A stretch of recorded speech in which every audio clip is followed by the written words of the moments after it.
You are very welcome to all of you our YouTube channel civil with Akash. मेरा नाम है अभिषेक बौरे। जैसा कि आप सभी को पता है कि इससे पहले हमारी इंडियन ज्योग्राफी की सीरीज चल रही थी, जिसको हमने प्रिलिमिनरी पॉइंट ऑफ व्यू के अकॉर्डिंगली कवर किया। इसमें जितने भी डायमेंशन जो कि आपके प्रिलिमिनरी पॉइंट ऑफ व्यू के हिसाब से जरूरी थे, उनको हमने क्रमवार तरीके से वेरी सिक्वेंशियल मैनर में इसको कवर किया है। यदि आपने अभी तक ये सीरीज नहीं देखी है तो एक बार जाइएगा, इसको देखिएगा। ये सीरीज आपके प्रिलिमिनरी एग्जाम के लिए बहुत ही ज़्यादा इंपॉर्टेंट है, जिससे आपका थॉरली रिवीजन हो सकता है। सेम एज इसी प्रकार से मल्टीपल सब्जेक्ट्स की जो सीरीज है, इस यूट्यूब चैनल के माध्यम से हमने आपके सामने प्रकट की है, प्रस्तुत की है। अब यहाँ पर याद रखिएगा, एक और सीरीज मैं स्टार्ट करने जा रहा हूँ। ये है एनवायरमेंट की सीरीज। बेसिकली एनवायरमेंट और इकोलॉजी जो टॉपिक है, ये कहा जाता है कि भाई इसमें फैक्चुअल डेटा, इसमें जो भी कॉन्सेप्ट होते हैं वो थोड़े से टफ होते हैं। बट याद रखो कि ये बहुत इजी सब्जेक्ट है। यदि मान लीजिए आपने इस सब्जेक्ट के प्रति अपनी अंडरस्टैंडिंग डेवलप कर ली, तो ये सब्जेक्ट इतना माइन्यूट है और इतना ज़्यादा इजी टू अंडरस्टैंड है कि भाई आप इसको कुछ ही घंटों में कवर करने की क्षमता विकसित कर सकते हैं। बात समझे? तो मेरा आशय आपसे यह है कि जिस प्रकार से ज्योग्राफी सीरीज मैंने अभी कंप्लीट की है हाल फिलहाल में, अब मैं ये एनवायरमेंट इकोलॉजी की सीरीज कंप्लीट कर रहा हूँ। यहाँ पर जितने भी डायमेंशन होंगे, मैंने यहाँ पर पूरे के पूरे जो डायमेंशन है यहाँ पीपीटी के माध्यम से बना दिए हैं, इनको प्रस्तुत कर दिया है। इमेजेस के माध्यम से मैंने इनको इस प्रकार से पूरा पूरा नोट डाउन किया है। आप याद रखो कि बस आपको करना यह है कि इस सीरीज को अटेंड करना है, शुरू से लेकर अंत तक अवश्य देखना है, और प्रयास करें कि इन वीडियोस को आप 2 से 3 बार अवश्य देखें। दूसरी बात यह है कि इसको स्प्रेड करने की थोड़ी सी कोशिश करें, यानी कि इसको ज़्यादा से ज़्यादा स्टूडेंट तक पहुंचाने का प्रयास करें। बिकॉज कि किसी भी सीरीज को किसी भी टीचर के द्वारा जब कंडक्ट किया जाता है तो टीचर अपने फुल एफर्ट के साथ उस सीरीज को स्टार्ट करता है। बट याद रखना कि वो सीरीज एंड अच्छे से होगी या नहीं होगी, it's totally depend on you, that means student. और आपने स्टूडेंट यूनिटी के बारे में तो सुना ही होगा। यानी कि आप याद रखो, एक सिंपल सी बात होती है कि काम शुरू करना बहुत ज़्यादा आसान है, बहुत आसान। बट काम को किसी मुकाम तक पहुंचाकर उसको अच्छे से खत्म करना, ये बहुत मुश्किल टास्क होता है। और टीचर के लिए मुश्किल टास्क जब और बन जाता है जब स्टूडेंट का उसको सपोर्ट नहीं मिलता। खासकर ऐसे यूट्यूब जैसे प्लेटफॉर्म पर, यहाँ पर बहुत सारे जो टीचर्स हैं ये आपको ऑलरेडी पढ़ा रहे हैं, उसके बीच में जो कंपटीशन जिस प्रकार से आपका है, वैसे हमारा भी कंपटीशन बढ़ जाता है। यानी कि हमें मोटिवेट करना ये आपका काम होता है, आपको मोटिवेट तो हम करते ही हैं। चलिए विदाउट एनी डिले हम स्टार्ट करते हैं अपना सेशन। बेसिकली याद रखना ये कंप्लीट एनवायरनमेंट की सीरीज है। यानी कि यहाँ पर आज की क्लास जो है, डेट है आज जो भी है, ठीक है, ये मैं यानी कि ये जो वीडियो है ये जब भी अपलोड होने वाला है तो उस डेट को आप सोच कर देखिएगा, ये वहाँ पर आप वो डेट मेंशन कर लीजिएगा। यहाँ पर कंप्लीट एनवायरनमेंट की सीरीज में आपके साथ स्टार्ट कर रहा हूँ, जिसमें आज पहली क्लास है। और आज पहली क्लास में हम एनवायरनमेंट एंड इकोलॉजी का जो इंट्रोडक्शन है ये देखेंगे। That means very first class, introduction of environment and ecology, lecture number 1। सुनिएगा कि आप इस सब्जेक्ट को पढ़ो, उससे पहले इस सब्जेक्ट के बारे में पढ़ो। इस सब्जेक्ट के बारे में पढ़ो से मेरा क्या अभिप्राय है, मतलब कि जैसे यदि आप ज्योग्राफी पढ़ते हो, जैसे आप कोई भी सब्जेक्ट पढ़ते हो, इंटरनेशनल रिलेशन सबसे अच्छा एग्जाम्पल इसका माना जाता है। यदि आपने इंटरनेशनल रिलेशन पढ़ा तो भाई यूपीएससी के कंटेक्स्ट में ये इंटरनेशनल रिलेशन पढ़ना आवश्यक ही क्यों है? एक सिंपल सी बात होती है, आपका आंसर होगा कि सर जब हम आगे चलकर सिलेक्ट होंगे और यदि मान लीजिए हम सिविल सर्वेंट बनते हैं, तो ऐसा भी तो हो सकता है कि हम डिप्लोमेट्स बने। और यदि डिप्लोमेट्स हम बनेंगे तो हमें मालूम तो होना चाहिए कि इंडिया से संबंधित नेशन की क्या क्या पॉलिसीज हैं, क्या क्या एग्रीमेंट्स हैं, क्या क्या एमओयूज हैं, और हमको किस किस सिनेरियो में काम करना है। दैट मीन्स कहने का अभिप्राय ये कि एक आईएएस आईपीएस ऑफिसर को तमाम सब्जेक्ट के बारे में नॉलेज होना चाहिए। बट क्वेश्चन अभी भी वही है कि एनवायरमेंट इकोलॉजी का इसमें क्या लेना देना। क्योंकि पहले के समय यदि आप एक मानसिकता पर गौर करें, इस पीपीटी पर आएंगे, पहले हम इस सब्जेक्ट के बारे में जान रहे हैं, ठीक है। यदि आप पहले के समय पर एक मानसिकता पर गौर करें तो आपको एक मानसिकता सुनने के लिए मिलती थी कि भाई एनवायरमेंट में किसी प्रकार का चेंज पॉसिबल नहीं है। यानी कि एनवायरमेंट जैसा है वैसा रहने दो और वैसा ही ये रहेगा। इसमें यदि आपने किसी प्रकार के चेंजेस किए तो आप तो कर सकते हैं, बट नेचुरल चेंज इसमें पॉसिबल नहीं है। ये सिंपल सा फंडा था। तो लोग क्या करते थे कि भाई पॉल्यूशन जैसा कुछ नहीं है, बायोडायवर्सिटी डिग्रेडेशन जैसा कुछ नहीं है, जो चल रहा है चलने दो, इट्स नेचर्स लॉ। ये बात आपने सुनी होगी कि जो भी हो रहा है वो प्रकृति में हो रहा है और यही सब प्रकृति की देन है। बट याद रखना, ये जो थिंकिंग है ये बहुत लंबे समय तक नहीं चलती है, बिकॉज कि 1960 के आसपास हमको मालूम चलता है कि भाई जो हमारा एटमॉस्फेयर है इसमें बहुत ज्यादा तेजी से चेंजेस आना शुरू हुए हैं। अब ये कैसे चेंजेस थे? तो जीव जंतुओं में होने वाला जो परिवर्तन, नई नई जो आपको डिजीज देखने के लिए मिलते हैं, ये तमाम प्रकार की चीजें, तो लोगों को ये लगा कि भाई, और साथ में जो डिफॉरेस्टेशन यानी कि अर्बनाइजेशन जो बढ़ा, अर्बनाइजेशन के कारण कार्बन डाइऑक्साइड का जो एनहांसमेंट हुआ, तो लोगों को ये लगता था 1972 से पहले तक की यदि मैं बात करता हूं, 5 जून 1972, लोगों को ये लगता था एनवायरनमेंट में किसी प्रकार का चेंज पॉसिबल नहीं है, ये जैसा है वैसा ही रहेगा, आप जो भी कर लें इसमें किसी भी प्रकार का चेंज नहीं होगा।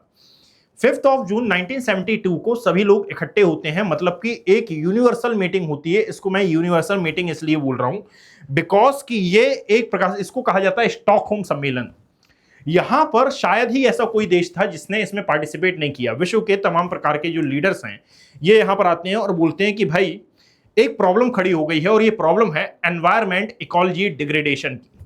कहा कि सर, इससे पहले तक जो मानसिकता चलती थी कि एनवायरनमेंट में किसी प्रकार का चेंज नहीं हो सकता है, ये मानसिकता चेंज हो रही है और इस पर क्वेश्चन मार्क आ गए हैं, क्योंकि एनवायरनमेंट में चेंज हो रहा है। कैसे चेंज हो रहा है? तो ये सब कुछ मापा गया कार्बन डाइऑक्साइड के कारण। अब कार्बन डाइऑक्साइड का मेजरमेंट क्यों किया गया? बिकॉज कि आप ये बात जानते होंगे कि ये एक प्रकार की ग्रीन हाउस गैस है। क्वेश्चन ये उठता है कि सर, कार्बन डाइऑक्साइड में यदि एनहांसमेंट हो रहा है तो इसके एनहांसमेंट के कारण एनवायरनमेंट पर क्या इफेक्ट?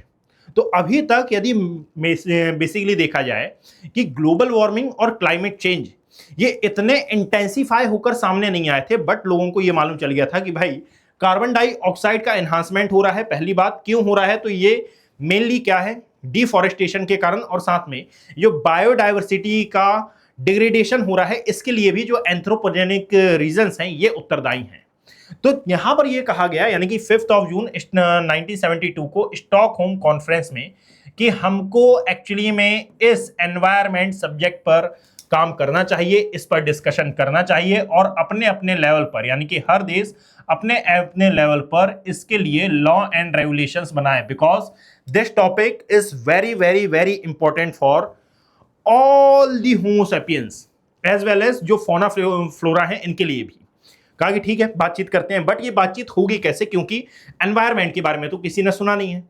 कहा कि सभी देश अपने हिसाब से देखें, एनवायरनमेंट की स्टडी करें, इसके लिए विभिन्न प्रकार की जो ऑर्गेनाइजेशन है आप इनको फॉर्म कर सकते हैं और लोग इसको सीरियसली लें। इसलिए अपने अपने लेवल पर आप कुछ लॉ एंड रेगुलेशंस बनाएं और उनका इंप्लीमेंटेशन करने पर ध्यान दें। कहा कि ठीक है, कोई दिक्कत की बात नहीं, लॉ एंड रेगुलेशंस तो बने, बट यहां पर याद रखो कि उनका इंप्लीमेंटेशन भी हुआ, बट ये वर्ल्ड वाइड नहीं हुआ। यानी कि यदि आप देखोगे तो जो एनवायरमेंटल प्रोटेक्शन एक्ट भारत ने लाया, टाइगर ये कंजर्वेशन लाया, ये तमाम प्रकार के जितने टाइगर प्रोजेक्ट, कंजर्वेशन बोल रहा हूं, ये तमाम प्रकार के जितने भी प्रोजेक्ट थे वो इंडियन गवर्नमेंट ने स्टार्ट किए। ये कब, किसके आसपास है? 1972 के आसपास। क्यों? क्योंकि 5 जून 1972 को एक मीटिंग हुई और उस मीटिंग में कहा गया था कि भाई इस मुद्दे को सीरियसली लेना है। कहा कि ठीक है, कोई दिक्कत की बात नहीं। इसीलिए यदि आप देखेंगे तो 5 जून को ही हम इंटरनेशनल एनवायरमेंटल डे मनाते हैं। क्यों? स्टॉकहोम सम्मेलन की याद में। कहा कि 20 साल बाद मिलते हैं, क्या होगा? 20 साल के बाद मिलना था, बट 1982 में एक और मीटिंग होती है। ये इसलिए होती है क्योंकि इस टाइम तक जो ग्लोबल वार्मिंग और क्लाइमेट चेंज जैसे शब्द हैं या फिर ये जो प्रॉब्लम है ये बहुत ज्यादा एनहांस हो गई। अब पता लगाया गया कि भाई यहां पर जो ग्लोबल वार्मिंग और क्लाइमेट चेंज हो रहा है ये क्यों हो रहा है। ये तो मालूम चलता है कि एक्चुअली में जो ग्रीन हाउस गैस है इनका जो एनहांसमेंट है, इसके कारण जो ग्रीन हाउस इफेक्ट ये बढ़ रहा है। ग्रीन हाउस इफेक्ट क्या ये घातक है? नहीं। Green house effect it's a natural process, but enhancement of green house effect ये डिजास्टरेबल होता है। ग्रीन हाउस गैस ये भी नेचुरल है, यानी कि इनका होना बहुत ज्यादा एसेंशियल है, इनका होना आवश्यक है, but enhancement of green house gas ये डिजास्टरेबल होता है। ये जो कंडीशन है ये खराब होती है और यही मानव के लिए खतरा होती है। तो एक बात याद रखिएगा कि एक्चुअली में कहा गया कि भाई ये जो ग्रीन हाउस गैस का एमिशन हो रहा है जिसमें कार्बन डाइऑक्साइड मेन है, इसके कारण ग्रीन हाउस इफेक्ट बढ़ रहा है और ग्रीन हाउस इफेक्ट बढ़ने के कारण जो दो प्रॉब्लम हमको देखने के लिए मिल रही हैं, ग्लोबल वार्मिंग, और ग्लोबल वार्मिंग का जो सबसे खतरनाक इफेक्ट है, नेगेटिव इंपैक्ट है, यह है क्लाइमेट चेंज। तो इसको हमको ओवरकम करना होगा, इसको हमको कंट्रोल करना होगा। यानी कि इसके लिए हमको कार्बन डाइऑक्साइड यानी कि तमाम प्रकार की जितनी भी ग्रीन हाउस गैस हैं उनके उत्सर्जन पर प्रतिबंध लगाना होगा। क्वेश्चन ये आता है कि भैया कार्बन डाइऑक्साइड आई कहां से? तो एक्चुअली में फिर बहस होती है डेवलप्ड नेशन और डेवलपिंग नेशन के बीच में। ये बहस आगे चलकर और ज्यादा यानी बढ़ जाएगी, नेक्स्ट लेवल पर ये चली जाएगी। बट इसमें कहा जाता है कि सर एक्चुअली में 1750 से आप देखो 1760 से 1850 के बीच में जो यूरोपियन नेशंस ने इंडस्ट्रियलाइजेशन की प्रोसेस की, इंडस्ट्रियलाइजेशन की प्रोसेस में हुआ क्या कि पृथ्वी के भूगर्भ में जो दबा हुआ फॉसिल फ्यूल था, इस फॉसिल फ्यूल को निकाला गया, इंडस्ट्री में ले जाकर जलाया गया, और इससे एक्चुअली में जो कार्बन सिंक था वो कार्बन सोर्स में चेंज हो गया, और ये कार्बन सोर्स जाकर पूरे एटमॉस्फेयर में कवर हुआ, और एटमॉस्फेयर में इसने ग्रीन हाउस इफेक्ट को बढ़ाया। दैट मीन्स कि ये 18वीं और 19वीं शताब्दी में जो इंडस्ट्रियलाइजेशन किया गया यूरोपीय देशों के द्वारा, उसका परिणाम आज आपको global warming and climate change के तौर पर देखने के लिए मिला। 1984 के आसपास देखेंगे कि इंडिया में जो टेररिज्म वर्ड है ये भी इंट्रोड्यूस हुआ था। बैक टू टॉपिक आए तो कहा कि भाई बताइए 1982 आ गया है, 10वीं वर्षगांठ है स्टॉकहोम सम्मेलन की, आपने क्या किया? पता चलता है कि किसी भी देश ने इतना ज्यादा सीरियसली इसको लिया नहीं। कहा कि ठीक है कोई दिक्कत नहीं है, एक काम करते हैं 1992 में मिलेंगे, और यहां पर 1992 में फिर से पूरे विश्व को एकत्र किया जाता है, ये अर्थ समिट होती है, और उसमें कहा जाता है कि हर एक देश अपना अपना मत प्रस्तुत करे, बिकॉज की बायोडाइवर्सिटी, पहले हम बात किए थे कि एनवायरमेंट डिग्रेडेशन हो रहा है, बट 1982 में हमको ग्लोबल वार्मिंग क्लाइमेट चेंज के बारे में मालूम चला। यहीं पर हमको मालूम चला कि इसके कारण due to global warming and climate change biodiversity का डिग्रेडेशन हो रहा है। फिर हमको मालूम चलता है कि एक्चुअली में वेटलैंड एरिया और साथ में तमाम प्रकार के ऐसे एनवायरमेंटल फैक्टर्स इसके लिए उत्तरदायी हैं, जो कि या फिर ऐसे एनवायरमेंटल इश्यूज खड़े हो रहे हैं जो कि फ्यूचरिस्टिक हमारी जो जनरेशन है इसके लिए खतरा हो सकते हैं। दैट इज वाई अब यदि ये 10-10 साल में हम मिले कि पहले 1972 फिर 1982 फिर 1992 में यदि ऐसे हमने मिलना चालू किया तो ये काबिले तारीफ नहीं होगा। अब हमको करना ये होगा कि डेली बेसिस के हिसाब से, यानी कि कुल मिलाकर हमको अपनी दिनचर्या में इसको शामिल करना होगा। याद रखो 1992 में यह फैसला किया गया कि एवरी ईयर अब हम किसकी मीटिंग करेंगे? कॉप की मीटिंग करेंगे। दैट मींस इसको कहा गया कॉन्फ्रेंस ऑफ पार्टीज, ये कहलाया कॉन्फ्रेंस ऑफ पार्टीज। 1995 से आप देखते हो कि कॉन्फ्रेंस ऑफ पार्टीज इसकी मीटिंग स्टार्ट होती है। सबसे पहले कॉप 1 होता है। कॉप 1 उतना ज्यादा कोई खास इंपॉर्टेंट नहीं है। कॉप 2 होता है, कॉप 3 होता है। कॉप 3 बेसिकली होता है क्योटो जापान में। ये कॉप 3 में डिसीजन लिया जाता है क्योटो प्रोटोकॉल का, और ये क्योटो प्रोटोकॉल एक प्रकार का बाध्यकारी समझौता, यानी कि यदि क्योटो प्रोटोकॉल में किसी देश ने साइन किए हैं तो उस प्रोटोकॉल को मानना उस देश की मजबूरी हो जाती है। बट याद रखो क्योटो प्रोटोकॉल में क्या कहा गया था भाई, पूरा पूरा मुद्दा किससे रिलेटेड है? एनवायरमेंट से, इकोलॉजी से, बायोडाइवर्सिटी से, climate change and global warming से।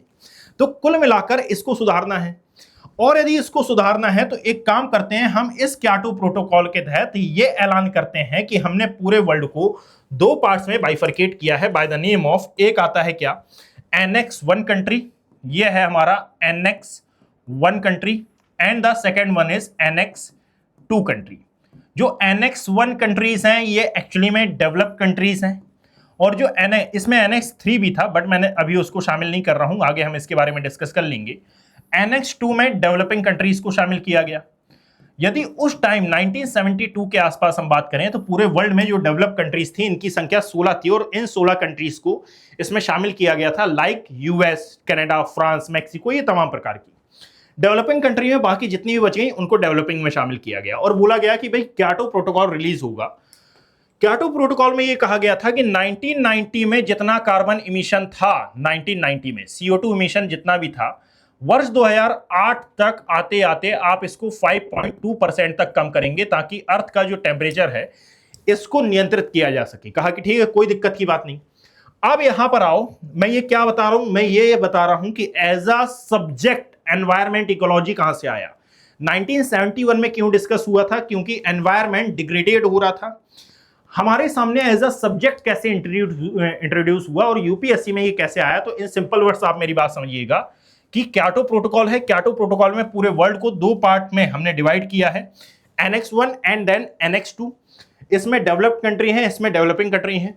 जो एनेक्स 1 नेशन है, यदि ये क्योटो प्रोटोकॉल में साइन कर देते हैं, दैट मींस 16 कंट्रीज के साइन करने पर जो क्योटो प्रोटोकॉल है ये एग्जीक्यूट होना था, इसका इंप्लीमेंटेशन हो जाना था। बट याद रखो कि आप किसी भी मुद्दे को उठाओ, आप ये बात जानते हो ना कि हर जगह पर आपको यूएस का जो इन्फ्लुएंस है ये देखने के लिए मिलेगा। साथ में आज आपको यूएस और कनाडा के जो रिलेशन है ये भले ही गड़बड़ होते हुए नजर आ रहे हैं, बट ये पहले से है क्या? Answer is no. तो हुआ ये कि एक्चुअली में 15 देशों ने इस पर साइन किए, लगभग 15 देशों ने इस पर साइन किए और कनाडा ने इस पर साइन नहीं किया। And of the day every year Canada को ये बोला जाता है कि भाई आप साइन करिए, कनाडा साइन नहीं करता है। एंड ऑफ द डे ये 2005 में जाकर इस प्रोटोकॉल में साइन करते हैं और ये प्रोटोकॉल यहां पर एक्टिवेट होता है। बट 2005 और 2008 के बीच में डिफरेंस कितना है? 3 साल का। और टारगेट कितना दिया गया था? 11 साल का। क्या 11 साल के टारगेट को 3 साल में कवर कर पाना उचित है? नहीं। तो अब यहां पर क्योटो प्रोटोकॉल की जो लिमिट है इसको आगे बढ़ाया गया। फिर पेरिस प्रोटोकॉल होगा, अलग अलग जो यूएस प्रेसिडेंट हैं इनका रोल होगा। यहां पर एक बात उठती है कि भाई ये जो क्योटो प्रोटोकॉल है ये यहीं पर फेल मान लिया जाता है। बट याद रखिएगा कि वर्ल्ड पॉलिटिक्स में यूएस का जो अपना इंपॉर्टेंस है ये ऐसे ही नहीं है। जो यूएस की पॉलिटिक्स में एक प्रेसिडेंट आया by the name of Barack Obama, ये एनवायरमेंट के लिए बहुत ज्यादा सीरियस थे। इन्होंने 2015 में ऐसा कुछ किया जो कि आज भी पूरे वर्ल्ड में काबिले तारीफ है।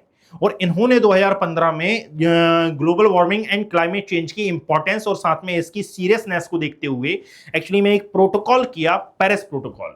इन्होंने ये देखा कि भाई क्योटो प्रोटोकॉल यदि फेल हुआ था तो इसके फेल होने के क्या क्या मेन रीजंस थे। तो इनको मालूम चला कि एक्चुअली में क्योटो प्रोटोकॉल जो है ये बाइंडिंग इन नेचर प्रोटोकॉल है और ऐसी कोई भी चीज जो कि बाइंडिंग हो लोग उसको एक्सेप्ट नहीं करते हैं। एक काम करते हैं कि क्योटो प्रोटोकॉल लगभग फेल है, इसकी जो समय सीमा है ये भले ही 2012 फिर 2018 फिर 2020 तक के लिए एक्सटेंड कर दी गई है, बट ये आने वाले टाइम में फेल होगा। तो हमें एक नए प्रोटोकॉल की आवश्यकता पड़ेगी और इन्होंने पूरे वर्ल्ड को पेरिस प्रोटोकॉल के लिए एग्री किया। ये बात है 2015 की। प्रेजेंट टाइम में यदि आप देखोगे तो पूरे वर्ल्ड में आपको यही पेरिस प्रोटोकॉल क्या मिलेगा? एप्लीकेबल मिलेगा। बट याद रखिएगा कि आज भी यूएस की पॉलिटिक्स में ये जो प्रोटोकॉल्स हैं इनका अपना एक अलग महत्व है। आपने सुना होगा कि यूएस के जो तत्कालीन राष्ट्रपति हैं, यानी कि प्रेजेंट जो प्रेसिडेंट हैं, ये बार बार ये धमकी देते रहते हैं कि I am not a part of Paris protocol. और ये बोलते हैं कि भाई यदि मान लीजिए आपने मुझसे ज्यादा तू मैं करी तो मैं पेरिस प्रोटोकॉल से बाहर हो जाऊंगा। ये आज की बात नहीं है।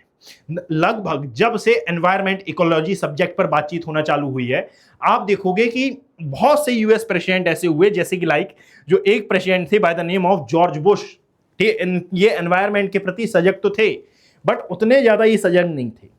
आप देखेंगे कि भाई यूएस हर बार ये धमकी देता है कि I am not a part of this protocol, I am not a part of this protocol, है ना। तो ये जो तमाम प्रकार की चीजें हैं ये विश्व को डराने वाली होती हैं।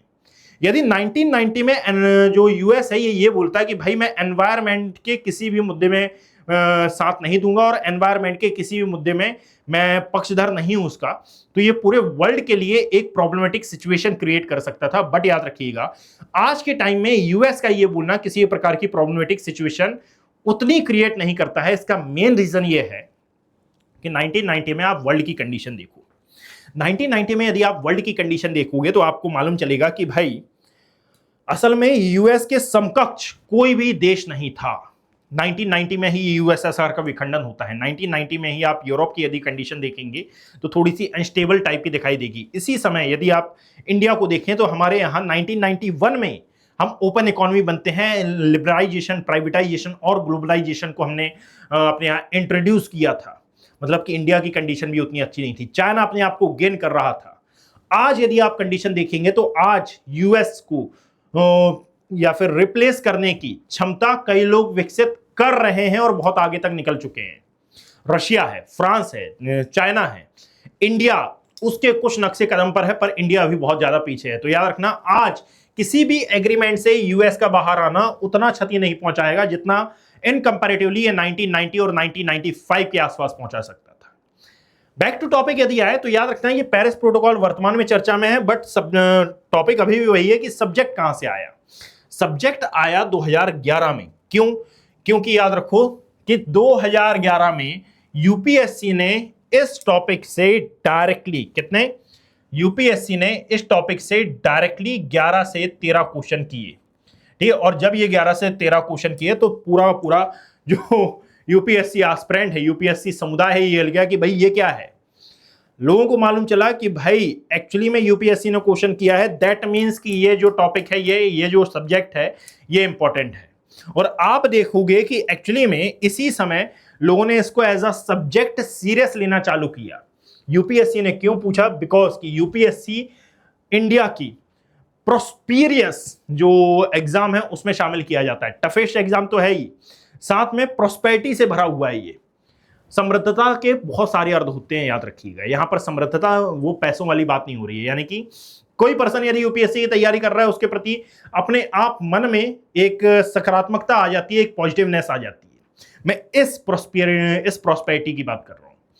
तो याद रखो कि एक्चुअली में यूपीएससी जैसे एग्जाम ने जब इसको सीरियसली लिया तो लोगों को मालूम चला कि नहीं, इस एनवायरमेंट इकोलॉजी को एज अ सब्जेक्ट इंट्रोड्यूस किया जाना चाहिए। यूपीएससी के सिलेबस में ये ऐड ऑन हो गया है, यानी कि हर एक बच्चे को इस सब्जेक्ट के बारे में नॉलेज होना चाहिए, ताकि आगे आने वाले समय में यदि global warming, climate change, environment degradation, biodiversity degradation, ecological succession में हुए परिवर्तन और डिजास्टर मैनेजमेंट के बारे में यदि उसको बताया जाए तो पहले तो उसको इसका बेसिक नॉलेज हो, और उसका इंप्लीमेंटेशन ये, यानी कि जो भी उस समय ये लॉ एंड रेगुलेशंस बनाए उनका इंप्लीमेंटेशन ये अच्छे से कर पाए, अदर लोगों को जागरूक कर पाए।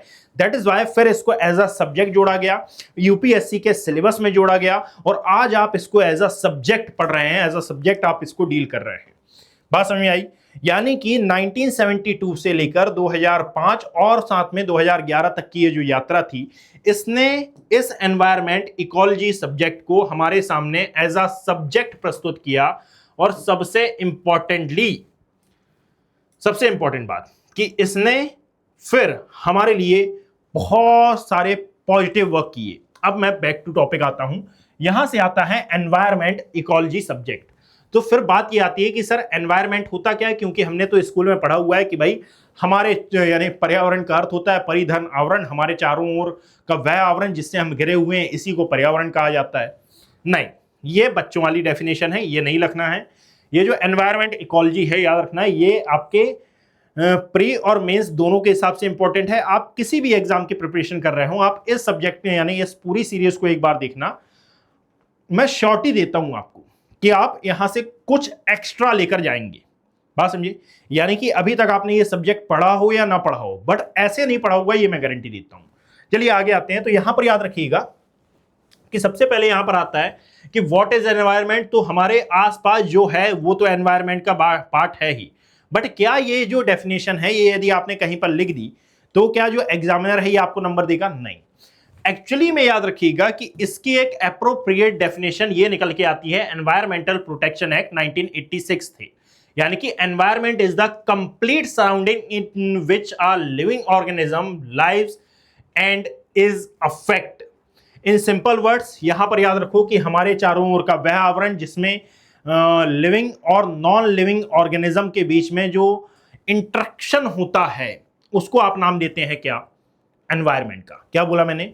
हमारे चारों ओर, हमारे सराउंडिंग का जितनी भी चीजें हैं उसमें लिविंग और नॉन लिविंग ऑर्गेनिज्म के बीच में जो इंटरेक्शन है ये एनवायरमेंट है। जरूरी नहीं है कि आपका और मेरा एनवायरमेंट अलग हो, यानी कि यहां पर सबसे पहले from nature in the city और यहां पर इंटरेक्शन की बात हुई है। तो यहां पर याद रखिएगा कि यहां जरूरी नहीं है कि भाई आपका और मेरा एनवायरमेंट सेम ही हो सकता है कि आपका एनवायरमेंट अलग है, हो सकता है कि मेरा एनवायरमेंट अलग है, बिकॉज कि मैं इस स्टूडियो में या फिर क्लास में खड़े होकर ये वीडियो शूट कर रहा हूं। और यदि ये वीडियो शूट कर रहा हूं तो मेरे सामने एक कैमरा रखा हुआ है, मेरा बोर्ड है, यहां पर एसी लगा हुआ है, पूरे रूम में यदि आप देखोगे तो एक अलग प्रकार का माहौल है। स्क्रीन रखी हुई है ताकि वीडियो सही रिकॉर्ड हो रहा है या नहीं हो रहा है इसके बारे में मुझे जानकारी मिल सके। दैट मीन्स कहने का अभिप्राय ये कि भाई ये मेरा एटमॉस्फेयर है, यहां पर मैं हूं लिविंग ऑर्गेनिज्म और बाकी जितनी भी चीजें हैं ये हैं नॉन लिविंग ऑर्गेनिज्म। मुझ में जान है, इनमें जान नहीं है। बट यदि मान लीजिए कैमरा और मेरा इंटरेक्शन नहीं होगा तो ये जो वीडियो है ये आप तक प्रसारित नहीं हो पाएगा, इसकी जो ब्रॉडकास्टिंग है ये आप तक नहीं हो पाएगी, और यदि इसकी ब्रॉडकास्टिंग नहीं हुई तो मेरी मेहनत विफल हो जाएगी। तो इसीलिए कहा जाता है कि एक्चुअल में इंटरेक्शन होना चाहिए नॉन लिविंग और लिविंग ऑर्गेनिज्म के बीच में। यदि ये हो रहा है तो वहां पर आपको एनवायरमेंट देखने के लिए मिलेगा। सो यहां पर एक एप्रोप्रिएट डेफिनेशन ये निकल के आती है एनवायरमेंटल प्रोटेक्शन एक्ट 1986 के अकॉर्डिंगली। साथ ही साथ याद रखो कि यहां पर सराउंडिंग का मतलब क्या है कि फिजिकल एंड बायोलॉजिकल एरिया दोनों इसमें हो सकते हैं। लिविंग ऑर्गेनिज्म होना चाहिए। What is the meaning of living organism? तो जिनमें भी जान है। इंटरेक्शन का मतलब क्या है कि कंटिन्यूअस कांटेक्ट में ये होना चाहिए between living organism and its surrounding. साथ ही साथ लाइफ का क्या मतलब होता है कि environment protects life with support energy and resources. That means यदि ये सब कुछ हो रहा है तो आप क्या बोलेंगे कि एक्चुअली में ये आपका एनवायरमेंट है। यानी कि यदि आप सिटी में रह रहे हो तो सिटी में आपका एक अलग प्रकार का एनवायरमेंट होगा, जंगल में रह रहे हो तो जंगल में एक अलग प्रकार का एनवायरमेंट होगा, बट इंटरेक्शन तो होगा ही ना, होगा यानी इंटरेक्शन तो होगा ही। सो यहां पर there are two types of environment, एक वो जो कि हम बनाते हैं और एक वो जो कि नेचर हमको देता है। जो नेचर देता है उसको नाम दिया जाता है नेचुरल एनवायरमेंट का। क्या बोला मैंने? जस्ट अ सेकेंड, इस स्क्रीन में कोई प्रॉब्लम है? हाँ ठीक है, नाउ क्लियर दिख रहा है ना? ओके। तो यहां पर याद रखो कि एक्चुअली में वो जो कि हमको नेचुरल तरीके से मिलता है, जैसे कि लाइक जो फॉरेस्ट होता है ना, ये हमारा नेचुरल एनवायरनमेंट के अंतर्गत आएगा। यानी कि इसमें जो एंथ्रोपोजेनिक इंटरफेरेंस है, यानी कि मानव का जो हस्तक्षेप है, ये आपको देखने के लिए नहीं मिलेगा। दूसरी बात यदि हम करें, एक होता है मैनमेड या फिर artificial environment. What is the meaning of artificial environment? Artificial environment का मतलब ये हुआ कि भाई नेचर ने हमको कैसा एनवायरनमेंट दिया था, यानी कि पूरे के पूरे फॉरेस्ट एरिया, लेक्स, ये सब दी थी, नदी आदि, ये नेचुरल एनवायरनमेंट है। बट हमने उसमें क्या परिवर्तन किया कि जो फॉरेस्ट थे इनको कट किया। फॉरेस्ट को कट करके, यानी कि इसको कहा गया डिफॉरेस्ट, इनको कट करके हमने अर्बनाइजेशन बनाया। और यदि अर्बनाइजेशन हुआ तो सिटी बनाई, मेट्रोपॉलिटन सिटीज बनाई, तमाम प्रकार के अदर एरिया बनाए। ये कहलाया man made environment. That means ये ह्यूमंस के द्वारा क्रिएट है। सिटीज, रोड, डैम्स, फैक्ट्रीज इसमें आते हैं। एग्रीकल्चरल लैंड्स और गार्डन को इसमें शामिल किया जाता है। नॉट फुली कंट्रोल्ड है ये, और साथ में ये सेल्फ रेगुलेटिंग प्रोसेस है। There are two types of environment. अब याद रखो कि एक्चुअली में ये सब्जेक्ट हमको पढ़ना इसीलिए जरूरी हुआ है क्योंकि हमारे लिए, हमारे पास नेचुरल एनवायरनमेंट तो था, ऐसा नहीं है कि नेचुरल एनवायरनमेंट नहीं था। नेचुरल एनवायरनमेंट था, नेचर ने हमको दिया हुआ था कि भाई ये एनवायरनमेंट है, ये आपके एप्रोप्रिएट है और आप यहां पर रहिए। प्रॉब्लम वहीं से शुरू हुई कि हमने नेचुरल एनवायरनमेंट को एक्चुअली में आर्टिफिशियल एनवायरनमेंट में चेंज किया। वो एरिया, वो फैक्टर या फिर वो चीजें जहां पर भी ह्यूमन का इन्वॉल्वमेंट ज्यादा है, जहां पर भी ह्यूमन इन्वॉल्वमेंट बढ़ेगा, आप वहां पर याद रखिएगा कि जो प्रॉब्लमेटिक सिचुएशंस हैं ये क्रिएट होंगी ही होंगी। ऐसा हो ही नहीं सकता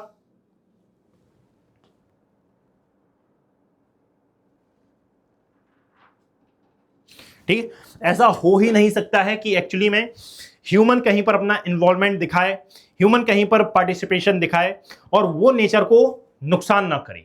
तो हर वो एरिया जहां जहां पर ह्यूमन के पांव पड़ेंगे वहां वहां पर बर्बादी होगी।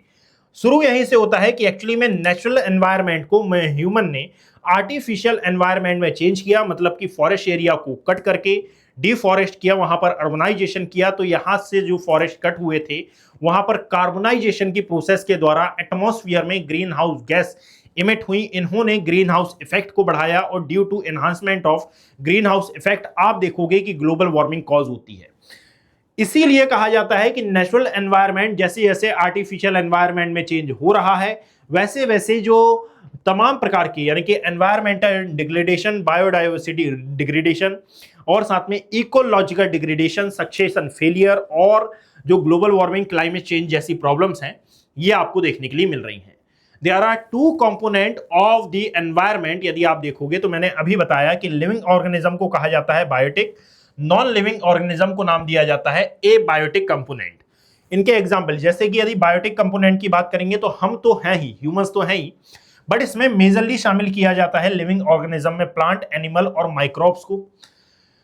यदि एबायोटिक कंपोनेंट यानी कि नॉन लिविंग कंपोनेंट्स की यदि आप बात करोगे तो इसमें वाटर, सॉइल और सनलाइट को शामिल किया जाता है। इन दोनों का इंटरेक्शन कैसे होता है, इस इंटरेक्शन की बात करते हैं। सो टू मेन कंपोनेंट्स हैं यहां पर। All element of the environment are divided into two categories. The first one is biotic, second one is abiotic. Together they make life possible, यानी कि यही वो कंपोनेंट हैं जो कि लाइफ को संभव बनाते हैं। अदरवाइज यदि इन दोनों में इंटरेक्शन नहीं होगा तो अर्थ पर जो लाइफ है ये पॉसिबल भी नहीं हो सकती है। हाउ? तो यहां पर एक बात याद रखो कि असल में जो बायोटिक है इनका एबायोटिक से इंटरेक्शन आप जानते हो, बट ये इंटरेक्शन होता कैसे है इसके बारे में हम देख लेते हैं। देखो इसमें क्या क्या आ रहा है, इसमें सनलाइट है, दैट मीन्स टेम्परेचर भी आएगा, इसमें प्लांट्स हैं, एनिमल है और वो सभी चीजें जिसमें जान है, दैट मीन्स इसमें हम भी आ जाएंगे।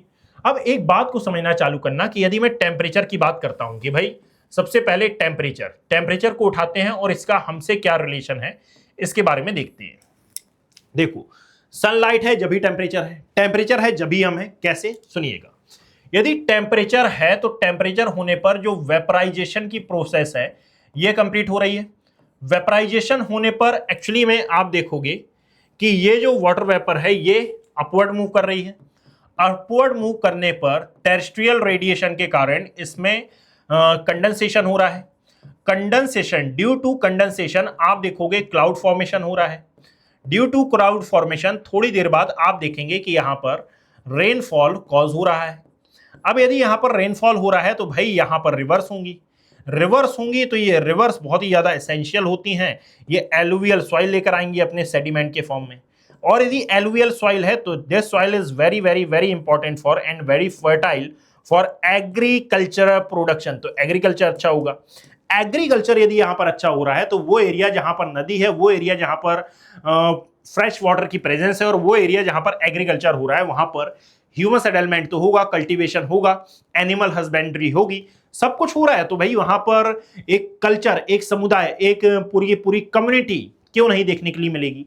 कम्युनिटी आएंगे तो कम्युनिटी का जो व्यवसाय होगा वो उसी के अकॉर्डिंगली उस कल्चर को अडॉप्ट करेंगे, उसके अकॉर्डिंगली वो बिहेव करेंगे। सो सिंपल इज दैट कि भाई बस टेम्परेचर इसके लिए उत्तरदायी है ना। एक काम करते हैं, टेम्परेचर हटा देते हैं, लद्दाख वाले एरिया में चलो, कोई दिक्कत नहीं है, ठीक है। लद्दाख में चले जाओ आप। लद्दाख में क्या टेम्परेचर है?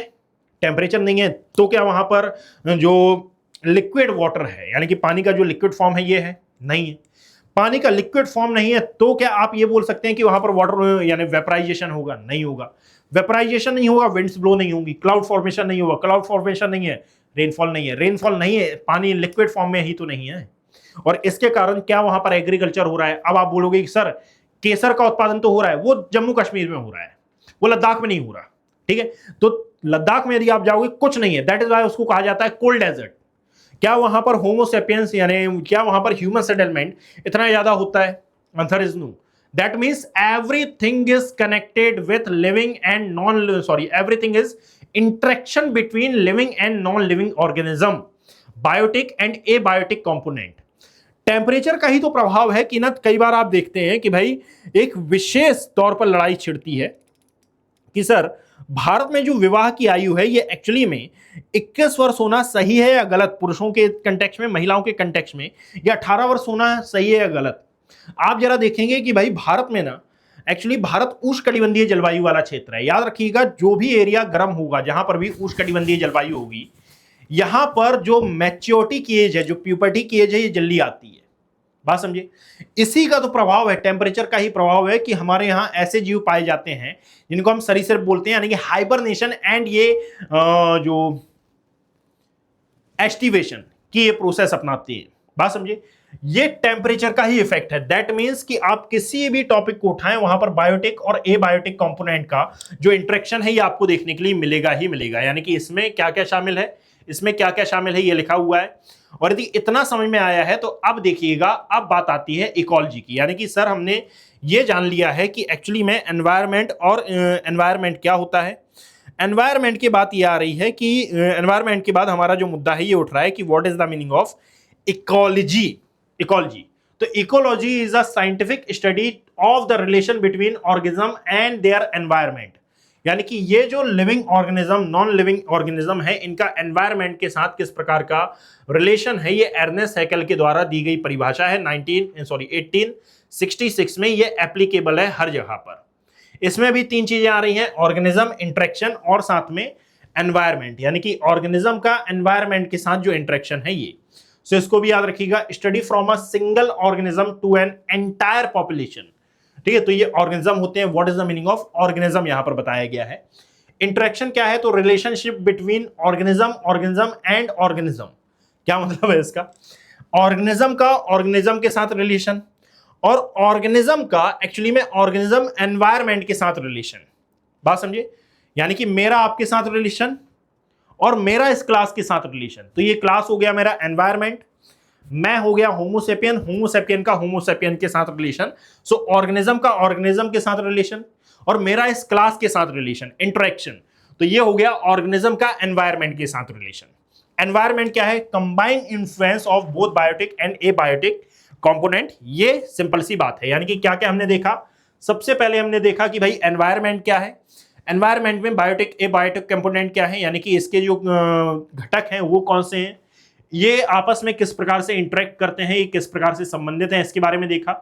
क्यों हम एनवायरनमेंट पढ़ रहे हैं, क्योंकि नेचुरल एनवायरनमेंट को हम आर्टिफिशियल एनवायरनमेंट में कंटिन्यूअसली चेंज कर रहे हैं। What is the meaning of ecology, इसके बारे में हमने अध्ययन किया। टाइप्स ऑफ इकोलॉजी की यदि बात करोगे, यानी कि कुल मिलाकर इकोलॉजी का एक सिंपल मीनिंग होता है स्टडी करना। ठीक है, क्या होता है, इकोलॉजी का मतलब है स्टडी करना। दो वर्ड है यहां पर, ठीक है, दो वर्ड। एक है इकोलॉजी, ध्यान से मेरी बात सुनना, एक होता है क्या, ecology, and the second one is ecosystem. Ecosystem.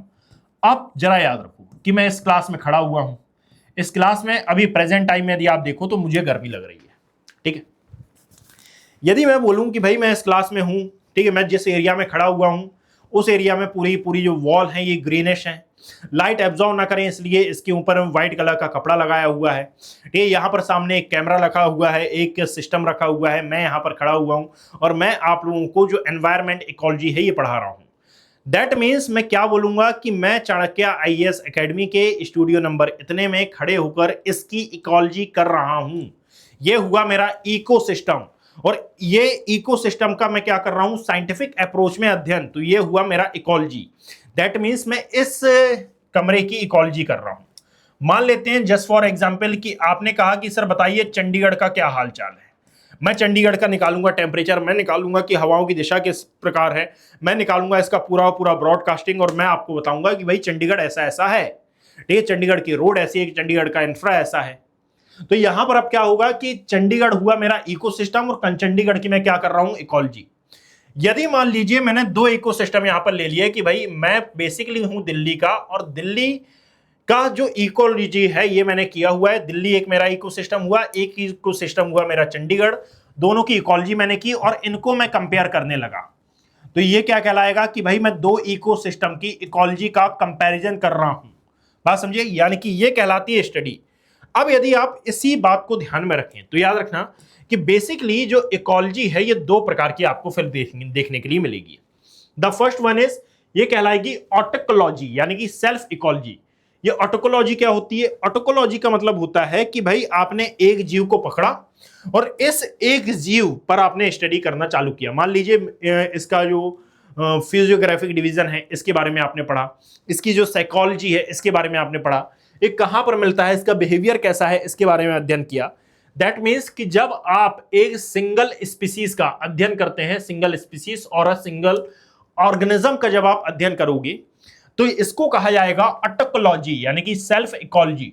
Focus on individual species, example the relation of a lion with its habitat. ठीक है, यदि मेरे ऊपर अध्ययन कर रहे हो तो ये ऑटोकोलॉजी है। Includes both physiology plus behaviour, सब कुछ इसमें इंक्लूड है।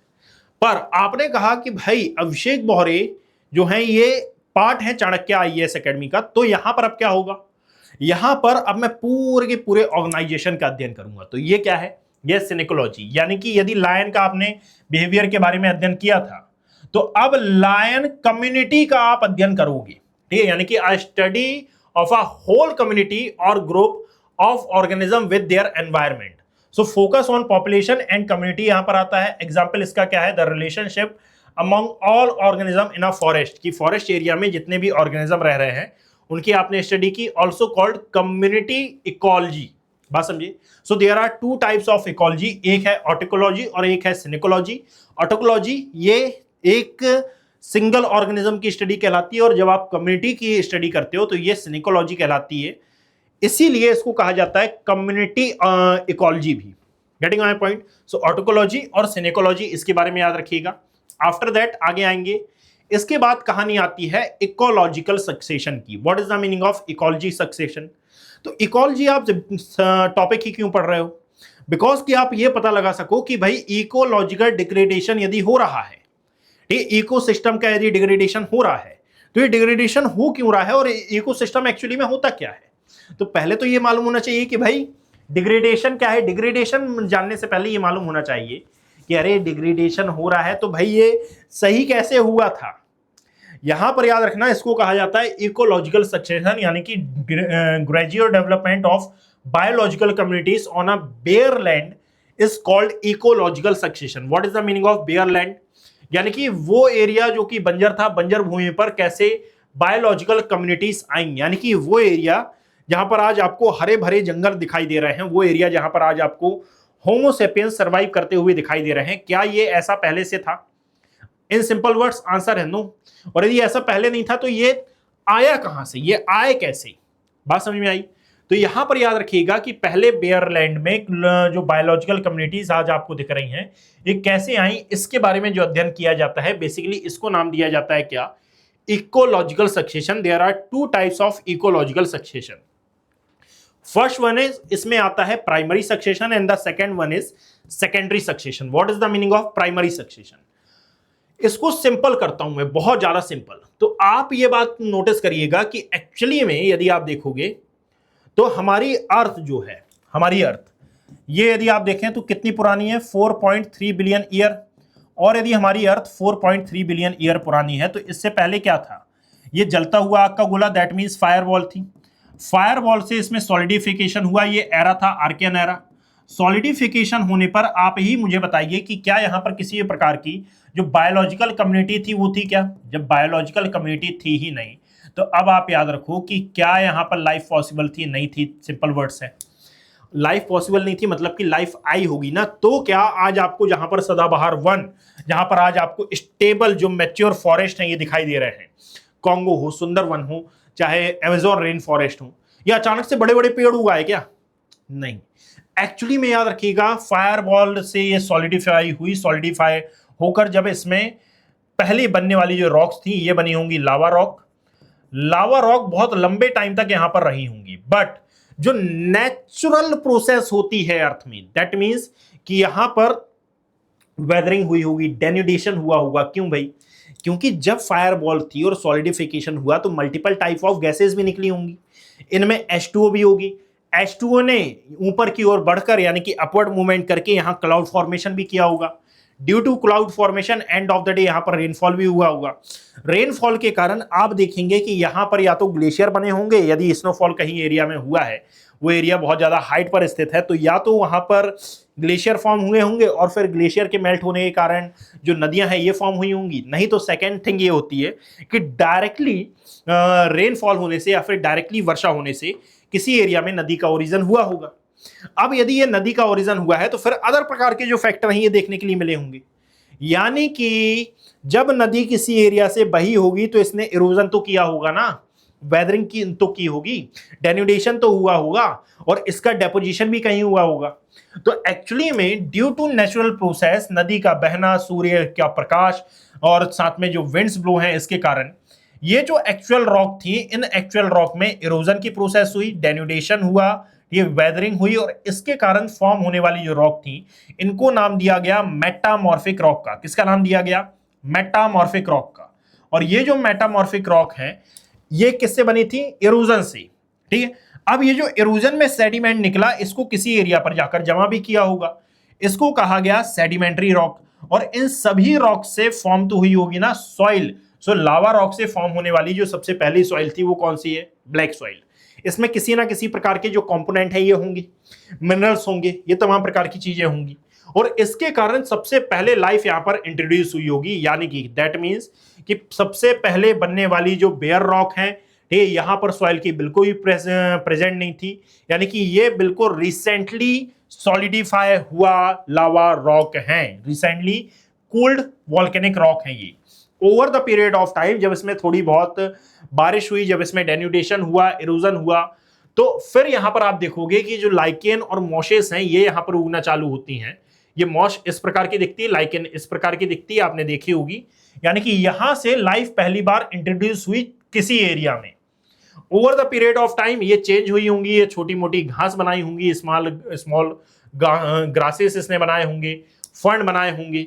Over the period of time फिर जो वेदरिंग कंडीशन या फिर जो क्लाइमेटिकल कंडीशंस चेंज होती रहती हैं, इनके चेंज होने के कारण फिर ये आज आपको या तो एवरग्रीन फॉरेस्ट के तौर पर या फिर डेसिडियस फॉरेस्ट के तौर पर दिखाई दे रहे होंगे, यानी कि बड़े बड़े लंबे लंबे जो पुराने पेड़ हैं वो आपको दिख रहे होंगे। और नीचे वाली जो लेयर है ये ह्यूमिडिटी युक्त या फिर ह्यूमस युक्त मृदा में काउंट की जाती है। ये क्या 1 साल में हुआ होगा, क्या 2 साल में हुआ होगा? नहीं, 1000 ऑफ ईयर में आपको ये प्रोसेस देखने के लिए मिली होगी। 1000 of year, 1000 of year, millions of year.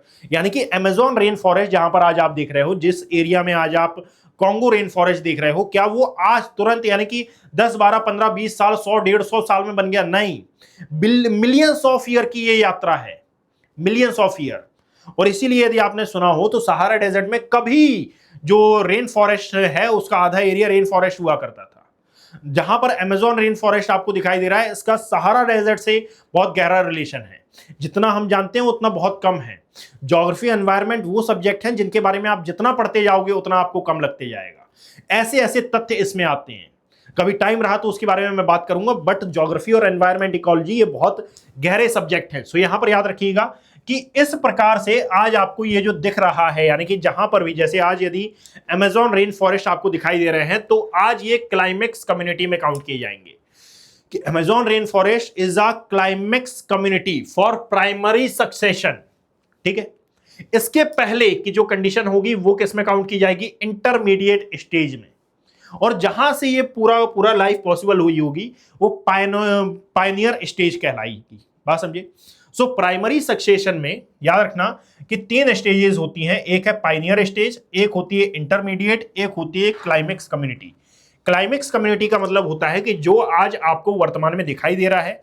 Intermediate का मतलब होता है कि पायनियर और साथ में क्लाइमेक्स के बीच वाली जो कंडीशन थी ये इंटरमीडिएट है। पायनियर स्टेज का मतलब वो है कि जहां पर लाइफ पहली बार यहां इंट्रोड्यूस हुई। जस्ट फॉर एग्जांपल हम ले लेते हैं कि कोई 80 ईयर का जो पर्सन है, ये यहां पर खड़ा हुआ है, 80 साल का कोई व्यक्ति। हम बोलेंगे कि भाई आपका रिटायरमेंट कब हुआ? तो ये बोलेंगे कि भाई 60 या 62 साल की एज में हमारा रिटायरमेंट हुआ है। तो 60 से लेकर 80 तक की जो एज है इसको कहा जाएगा क्लाइमेक्स कम्युनिटी, क्योंकि रिटायरमेंट के बाद इनकी लाइफ में कोई ज्यादा चेंज नहीं आया होगा। बात समझे? बट यदि मान लेते हैं, हम लेते हैं इनका 1 साल से लेकर इवन 0 ईयर से लेकर यदि 21 ईयर की एज में ये आईएएस बने थे, तो इस टाइम तक की जो एज है इसको पायनियर कम्युनिटी में काउंट किया जाएगा। किसमें? पायनियर स्टेज में। ठीक है, अब बीच का जो समय रहा जहां पर इन्होंने जॉब अपनी परस्यू की, तो इसको कहा जाएगा कि ये इंटरमीडिएट कम्युनिटी है। इंटरमीडिएट क्या है? सॉरी, स्टेज है। तो there are 3 types of stage या फिर there are 3 stages of primary succession. पहला है पायनियर, सेकंड है intermediate and the third one is climax community. दूसरा भी यहां पर आपको सक्सेशन देखने के लिए मिलेगा, देयर आर सेकेंडरी सक्सेशन। ये क्या है कि यहां आप देख रहे हो कि जो क्लाइमेक्स कम्युनिटी थी ये बन गई थी। अब ये डेसिडियस फॉरेस्ट हो सकता है ग्रासलैंड एरिया हो सकता है रेन फॉरेस्ट हो, कुछ भी हो सकता है। But due to some reasons, अब ये सम रीजन हो सकता है कि ये नेचुरल रीजंस हो सकता है कि ये man made, that means artificial reasons हो। तो यहां पर हो सकता है कि ह्यूमन एनवायरनमेंट के कारण या फिर हो सकता है नेचुरल प्रोसेस के कारण जो भी क्लाइमेक्स कम्युनिटी थी वो डिस्ट्रॉय हो गई। मान लेते हैं कि यहां पर फॉरेस्ट एरिया हुआ करता था और यहां पर फॉरेस्ट फायर हो गया, जंगल में आग लग गई, जिसके कारण जो पूरा पूरा फॉरेस्ट है ये डिस्ट्रॉय हो गया। यानी कि डिस्टर्बेंस और साथ में जो सॉइल मैट्रिक्स हैं ये बस इसमें रिमेन रह गए। यदि मान लीजिए ये जलेंगे, जलने से धुआं निकलेगा, जो राख निकलेगी वो मृदा में मिलेगी और जो मृदा की प्रोडक्टिविटी है या फिर जो फर्टिलिटी है ये और ज़्यादा बढ़ जाएगी। अब over the period of time होगा ये कि यहां से वापस से अब सब कुछ ग्रो होना चालू होगा, यानी कि यहां पर आपको फायरवीड देखने के लिए मिलेंगी, वो घास जो कि जले हुए पदार्थों के ऊपर उग रही है। एनुअल वीड्स जो वाइल्ड फ्लावर्स हैं यहां पर देखने के लिए मिलेंगे, यानी कि लाइफ दोबारा से इंट्रोड्यूस हो रही है। इसको खाने के लिए जीव जंतु यहां पर आएंगे। फिर बहुत फास्ट ग्रोइंग जो डेसिडियस फॉरेस्ट है वो over the period of time बनेंगे, कुछ एनिमल्स इंट्रोड्यूस हो जाएंगे, और फिर आपको जो लास्ट कम्युनिटी देखने के लिए मिलेगी उसको आप बोलेंगे कि एक क्लाइमेक्स कम्युनिटी है। बट याद रखना कि वही बात है कि इसको बनने में डिकेड सेंचुरीज का समय लगता है, यानी कि एक बार जो कम्युनिटी विकसित हो चुकी थी वो है हमारा प्राइमरी सक्सेशन। जब ये डिस्ट्रॉय हुई और वापस से कम्युनिटी ने विकसित होना चालू किया तो इसको क्या कहा गया, सेकेंडरी सक्सेशन। दैट मींस कि इसमें भी 3 स्टेज हैं, एक है पाइनियर, एक है इंटरमीडिएट और एक आता है क्या, क्लाइमेक्स। इसको शामिल नहीं किया जाएगा, जहां पर ये डिस्ट्रॉय हो रही है ना, इसको शामिल नहीं किया जाएगा। यानी कि लाइफ का पहली बार इंट्रोड्यूस होना इज अ प्राइमरी सक्सेशन, और लाइफ का एंड होकर दोबारा स्टार्ट होना दैट इज का ये किस में शामिल किया जाएगा, सेकेंडरी सक्सेशन में। Getting my point. नाउ हम कंटिन्यू करते हैं। तो यहां पर याद रखो कि there are 2 types of succession, और इसकी कुछ स्टेजेस के बारे में मैंने यहां पर लिखा हुआ था। लाइक सबसे पहले बेयर लैंड होता है जिसमें रॉक्स होती हैं, और एम्पैथी लैंड होता है, नो लिविंग ऑर्गेनिज्म यहां पर। पायनियर कम्युनिटी में लाइकेन आते हैं, मॉशेस आते हैं, ये पहले ऑर्गेनिज्म होते हैं जो कि यहाँ पर इंट्रोड्यूस होते हैं। फिर इंटरमीडिएट कम्युनिटी में ग्रास आती है, शर्ब्स आती है, और जो स्मॉल ट्रीज हैं ये आते हैं। क्लाइमेक्स कम्युनिटी में ये स्टेबल होता है और मैच्योर फॉरेस्ट आपको देखने के लिए मिलेंगे। ये फाइनल स्टेज होती है। Primary succession on completely new land ये होता है। Secondary succession on previous inhabited land ये डिस्ट्रॉय होता है, और फिर यहां से दोबारा से जो लाइफ है ये बनना चालू होती है। यदि ये पीडीएफ आपको डाउनलोड करना हो तो आप इसको डाउनलोड कर सकते हैं या तो सिविल्स विथ आकाश इस टेलीग्राम हैंडल से, ठीक है, यहां पर ये आपको पीडीएफ अवेलेबल हो जाएगी, और नहीं तो आप इसको डाउनलोड कर सकते हैं मेरे टेलीग्राम हैंडल से, अभिषेक कुमार ज्योग्राफी। मुझसे जुड़ने के लिए आपको यहां पर ज्वाइन करना है, संस्था से जुड़ने के लिए आपको यहां पर ज्वाइन करना है। ये हमारे आकाश सर का टेलीग्राम हैंडल है। साथ ही साथ याद रखिएगा ये जिस प्लेटफॉर्म पर आप ये क्लासेस देखते हैं ये Chanakya IAS academy Chandigarh branch का यूट्यूब प्लेटफॉर्म है जिसका नाम है सिविल्स विथ आकाश। सेम नाम से आपको टेलीग्राम हैंडल भी देखने के लिए मिलेगा। Chanakya IAS academy Chandigarh branch में यूपीएससी और स्टेट PCS को टारगेट करते हुए हमने बैचेस स्टार्ट किए हैं जो हिंदी और इंग्लिश दोनों ही मीडियम में अवेलेबल हैं। साथ ही साथ ये ऑनलाइन भी अवेलेबल हैं और ऑफलाइन भी इनकी अवेलेबिलिटी आपको देखने के लिए मिलेगी। इनमें से किसी भी बैच का पार्ट बनने के लिए आप कॉल कर सकते हैं 8264199959, ये दिया हुआ कॉन्टैक्ट नंबर। जब आप यहाँ पर कॉन्टैक्ट करेंगे तो हमारी जो काउंसलिंग टीम है ये आपको पूरा गाइड करेगी, और साथ ही साथ यदि आप किसी भी एग्जाम को फेस कर रहे हैं और चाणक्य के आप स्टूडेंट हैं या नहीं भी हैं, बट आपको किसी भी प्रकार की हेल्प की आवश्यकता है तो भी आप यहाँ पर कॉल करके जो फ्री मेंटोरशिप प्रोग्राम हमारा है आप उसको ज्वाइन कर सकते हैं ताकि आपको सही गाइडेंस मिल पाए। याद रखिएगा चाणक्य IAS एकेडमी का जो मेन ध्येय है ये एंड ऑफ द डे आपका सिलेक्शन कराना है। सो हर एक स्टूडेंट जो कि भारत की टेरिटरी में रहता है वो यहाँ पर कांटेक्ट कर सकता है, संपर्क कर सकता है। सो बैक टू टॉपिक आए, ये एक छोटी सी इंफॉर्मेशन थी जो कि आपको देना आवश्यक था, दैट इज वाई मैंने ये आपको दे दी। नाउ यदि आप आगे आते हैं तो प्राइमरी सक्सेशन और साथ में सेकेंडरी सक्सेशन हमारा कंप्लीट हुआ। Now the second topic is ecosystem. ठीक है, what is the meaning of ecosystem, इसके बारे में हम देखना चालू करते हैं। फर्स्ट ऑफ ऑल यदि इकोसिस्टम की हम बात करें तो याद रखिएगा कि मैंने अभी बताया था कि इकोलॉजी क्या होती है। तो एक होता है इकोसिस्टम, एक होती है इकोलॉजी। वो एरिया जिसकी आप इकोलॉजी कर रहे हैं वो इकोसिस्टम कहलाएगा। सो यहां पर देखिएगा, in a given area a functional unit made up of biotic and abiotic component is called an ecosystem. यानी कि ये एजी टॉन्सले ने 1935 में ये डेफिनेशन दी थी। इसका मतलब क्या है? इसका मतलब है कि भाई जिस इकोलॉजिकल एरिया की स्टडी की जा रही है उसको हम इकोसिस्टम का नाम देंगे। इसमें 3 चीजें होती हैं। The first one is producer होते हैं, सेकंड इसमें होते हैं कंज्यूमर्स, और थर्ड होते हैं डीकंपोजर। ठीक है, आगे मैं फूड चेन, फूड वेब की बात करने वाला हूं, वहां पर भी हम इसको समझेंगे। प्रोड्यूसर कौन होते हैं? वो जो कि डायरेक्टली अपना भोजन सूर्य के प्रकाश की उपस्थिति में बनाते हैं, यानी कि ये किसी पर डिपेंडेंट नहीं होते। यहां पर डायरेक्टली आपको बायोटिक और एबायोटिक कंपोनेंट का जो रिलेशन है, जो इंटरेक्शन है, ये देखने के लिए मिलेगा। सो प्रोड्यूसर, इसमें प्लांट्स आते हैं, ये generate energy from the sun, directly sun से, यानी कि इन सिंपल वर्ड्स यदि मैं बात करूं तो फोटोसिंथेसिस और साथ में जो केमिकल सिंथेसिस की प्रोसेस होती है उसके द्वारा यदि ये अपना भोजन बना रहे हैं तो इसको क्या कहा जाएगा, प्रोड्यूसर। इनको खाने का काम, यानी कि ये प्रोड्यूसर पेट भरने का काम करते हैं कंज्यूमर का, यानी कि जो प्रोड्यूसर पर और अदर पर डिपेंडेंट है उनको कहा जाएगा कंज्यूमर। एनिमल्स इसमें आते हैं, ये अपनी एनर्जी इनसे कंज्यूम करते हैं, और डीकंपोजर ये होते हैं कि भाई जब प्रोड्यूसर और ये कंज्यूमर की डेथ हो जाती है तो इनकी बॉडी को डीकंपोज करने का, यानी कि वापस रिसाइकल करने का काम ये जो माइक्रो ऑर्गेनिज्म करते हैं, that is called decomposer. Getting my point? So यहां पर सोलर एनर्जी आती है, सोलर एनर्जी से जो प्लांट है ये अपना भोजन बनाते हैं, प्लांट को खाता है कंज्यूमर, कंज्यूमर को खाता है डीकंपोजर, और वापस से इससे क्या बना देता है, एनर्जी। सोलर एनर्जी नहीं, जो अदर टाइप की जो एनर्जी है ये फॉर्म कर लेता है। तो ये होता है इकोसिस्टम। यानी कि अभी तक हमने क्या क्या देखा है, क्या आपको रिवीजन की आवश्यकता है? चिंता नहीं करना, मैं लास्ट में पूरा रिवाइज कराऊंगा ही। अभी तक हमने देखा है कि what is the meaning of environment, environment के कितने कंपोनेंट हैं, इकोलॉजी क्या है, इकोलॉजी के कितने कंपोनेंट हैं, इकोलॉजिकल सक्सेशन क्या होता है, और अब हम डिस्कस कर रहे हैं इकोसिस्टम के बारे में। यदि कहीं पर भी आपको इकोसिस्टम देखने के लिए मिल रहा है तो what is the importance of ecosystem, कि भाई आप कहीं पर भी देखो इस इकोसिस्टम की हमेशा बात की जाती है, व्हाई, यही मेरा क्वेश्चन है। तो इसका यदि सबसे इंपॉर्टेंट वर्क आप देखोगे तो ये तो आप हटा सकते हो कि भाई क्या है ये, यानी पूरा कंसेप्ट नहीं, फैक्चुअल है, देख लेना एक बार यदि आप स्लाइड डाउनलोड इसको करोगे तो। सबसे इंपॉर्टेंट ये काम होता है, ये है एनर्जी फ्लो करना। सिंपल सी बात है कि यदि मान लीजिए मैं खाना खा रहा हूं, यदि मान लीजिए मैं यहां पर बाहर जा रहा हूं, धूप में खड़ा हुआ हूं, साथ में यदि मैं खाना खा रहा हूं, कोई मेरे से पूछ ले कि भाई खाना क्यों खा रहे हो, सिंपल सा मेरा जो आंसर है ये होगा कि भाई मुझे भूख लगी है यार। भूख क्यों लगी है? बिकॉज कि इससे पहले जो मैंने खाया था उससे जितनी भी एनर्जी थी कंज्यूम मैंने की थी वो मैंने खर्च कर ली है।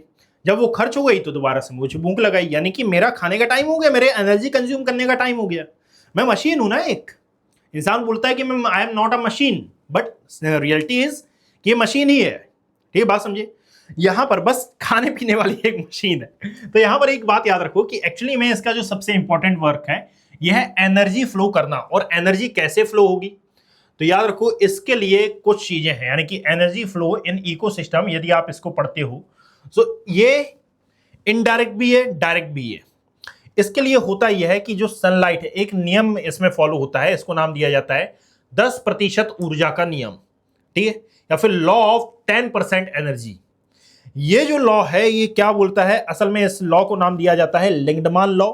1942 में ये आया था और इसमें ये कहा जाता है कि only 10% of energy is transferred from one trophic level to the next trophic level.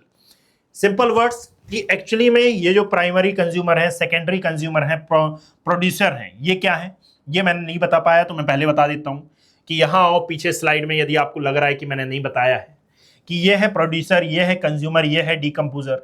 So consumer, there are 3 types of consumer. ठीक है, ये 3 टाइप्स ऑफ कंज्यूमर क्या होते हैं? एक होता है हमारा प्राइमरी कंज्यूमर, एक होता है secondary consumer, and the third one is tertiary consumer.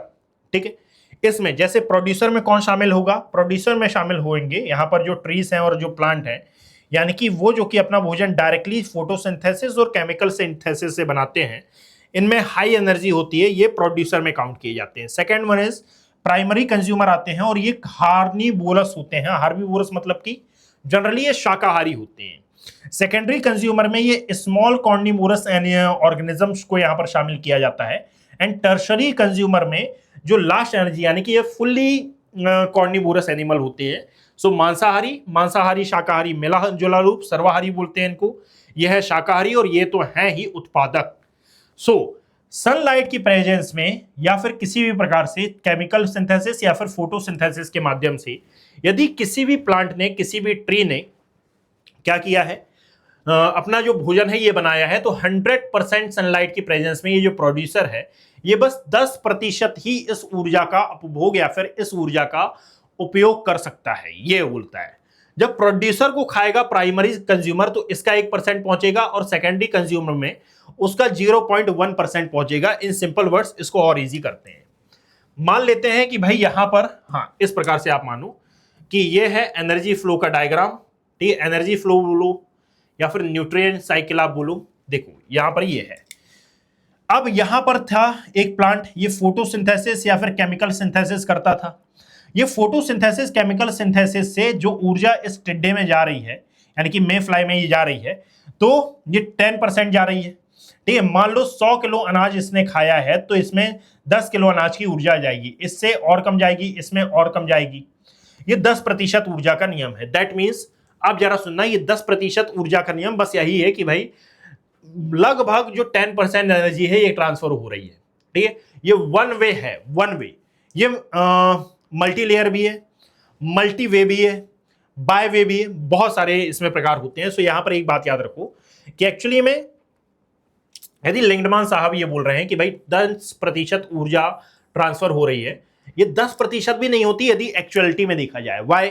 क्योंकि यदि मान लीजिए यहां पर क्या है, ट्री, ठीक है, यह है एक पेड़, पेड़ को खाया बकरी ने, बकरी को खाया शेर ने, या फिर ऐसा कर लेते हैं, कैसे कर लें, घास है, ट्री नहीं, यहां पर ऐसा करते हैं कि घास है। ठीक है, हम ये बोलते हैं कि भाई घास है, घास को खाया किसने, टिड्डे ने, टिड्डे को खाया किसने, मेंढक ने, और मेंढक को खाया किसने, सांप ने।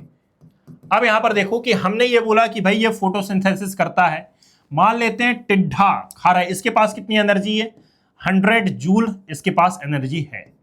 अब ये कितने में है, 1 किलो घास में 100 जूल एनर्जी है, तो क्या इसको 100 जूल मिल जाएगी, नहीं, इसको मिलेगी बस 10 जूल। अब जब ये टिड्डे को मेंढक खाएगा तो इसको कितने मिलेगा, इसको मिलेगा 1 जूल, और इससे कितना मिलेगा सांप को, इसको मिलेगा 0.1 जूल। बात समझने की कोशिश करना कि 10 जूल इसके लिए सफिशिएंट था, बट इसको तो 10 जूल चाहिए था ना एक दिन में, तो इसको खाना पड़ेगा 10 टिड्डे, जब इसको 10 जूल एनर्जी मिलेगी। अब जब ये 100 मेंढक खाएगा तो इसको कितनी मिलेगी, 10 जूल एनर्जी मिलेगी। बात समझ रहे हो, यानी कि एनर्जी कंजम्पशन इक्वल है, बट फूड कंजम्पशन यहां पर बढ़ाना पड़ेगा। और इसीलिए कहा जाता है कि जो मांसाहार है शाकाहार के कंपैरिजन में थोड़ा सा खराब माना जाता है, इसको हीन भावना की दृष्टि से देखा जाता है। यही काउंट होता है किसमें, न्यूट्रिएंट साइकिल में। सो यहां पर याद रखना कि अब आप कमेंट सेक्शन में जाके शाकाहार और मांसाहार पर लड़ाई मत छेड़ देना, बिकॉज कि ये आपकी पर्सनल चॉइस है। यहां पर मेरा कहने का अभिप्राय ये नहीं है कि शाकाहार थोड़ा अच्छा होता है, मांसाहार बेकार होता है, इसको मत करो भाई, अपनी अपनी चॉइस है, अपना अपना जो खाना पीना ही है। बट हाँ, मांसाहार का सेवन नहीं करना चाहिए। इसका भी एक मेन रीजन ये है कि ये जितने भी प्रोडक्ट हैं या फिर जितने भी ट्रॉफिक लेवल्स आपको दिखाई दे रहे हैं, इन सभी में आप एक कॉमनैलिटी ये देखोगे कि भाई यहां पर जो डीडीटी है ये कंटिन्यूअसली इंक्रीजिंग ऑर्डर में दिखाई देता है, यानी कि सबसे कम यदि डीडीटी होता है तो ये शाकाहार में होता है। जब आप शाकाहार से मांसाहार की ओर प्रवेश करते हैं तो एक्चुअली में पशु को आप खा रहे हैं, मुर्गा बकरी ये सब आप खा रहे हैं, और इस कंडीशन में उस चिकन में, उस फूड में, या फिर वो जो मांसाहार था, इसमें इस मांस में, इस बीफ में जो भी डीडीटी का परसेंट था ये डायरेक्टली आपकी बॉडी में चला गया, तो इसने डीडीटी का परसेंटेज आपकी बॉडी में अचानक से इंक्रीज कर दिया। दैट इज वाई डीडीटी और साथ में अदर जो फैक्टर्स हैं, इसके लिए कहा जाता है कि भाई हमको डायरेक्टली इनका यानी जो मांसाहार है ये हमें कंज्यूम नहीं करना चाहिए, बिकॉज कि ये बहुत ही ज्यादा हार्मफुल होते हैं हमारी बॉडी के लिए। शाकाहार में भी डीडीटी होता है, ऐसा मैं बिल्कुल नहीं बोल रहा कि शाकाहार में डीडीटी नहीं होता है, बट ये उतना ज्यादा नहीं होता, ये उतना ज्यादा आपको देखने के लिए नहीं मिलेगा। Getting my point?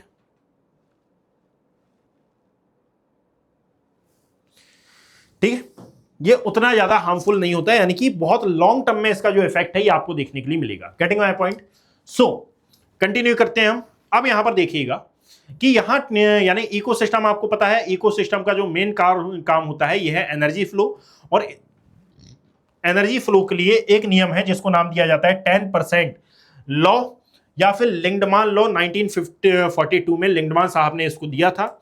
Now we continue. तो यहां पर टाइप्स ऑफ इकोसिस्टम की बात आती है, और यदि टाइप्स ऑफ इकोसिस्टम की हम बात करें तो there are 2 types of ecosystem. The first one is terrestrial ecosystem and the second one is aquatic ecosystem.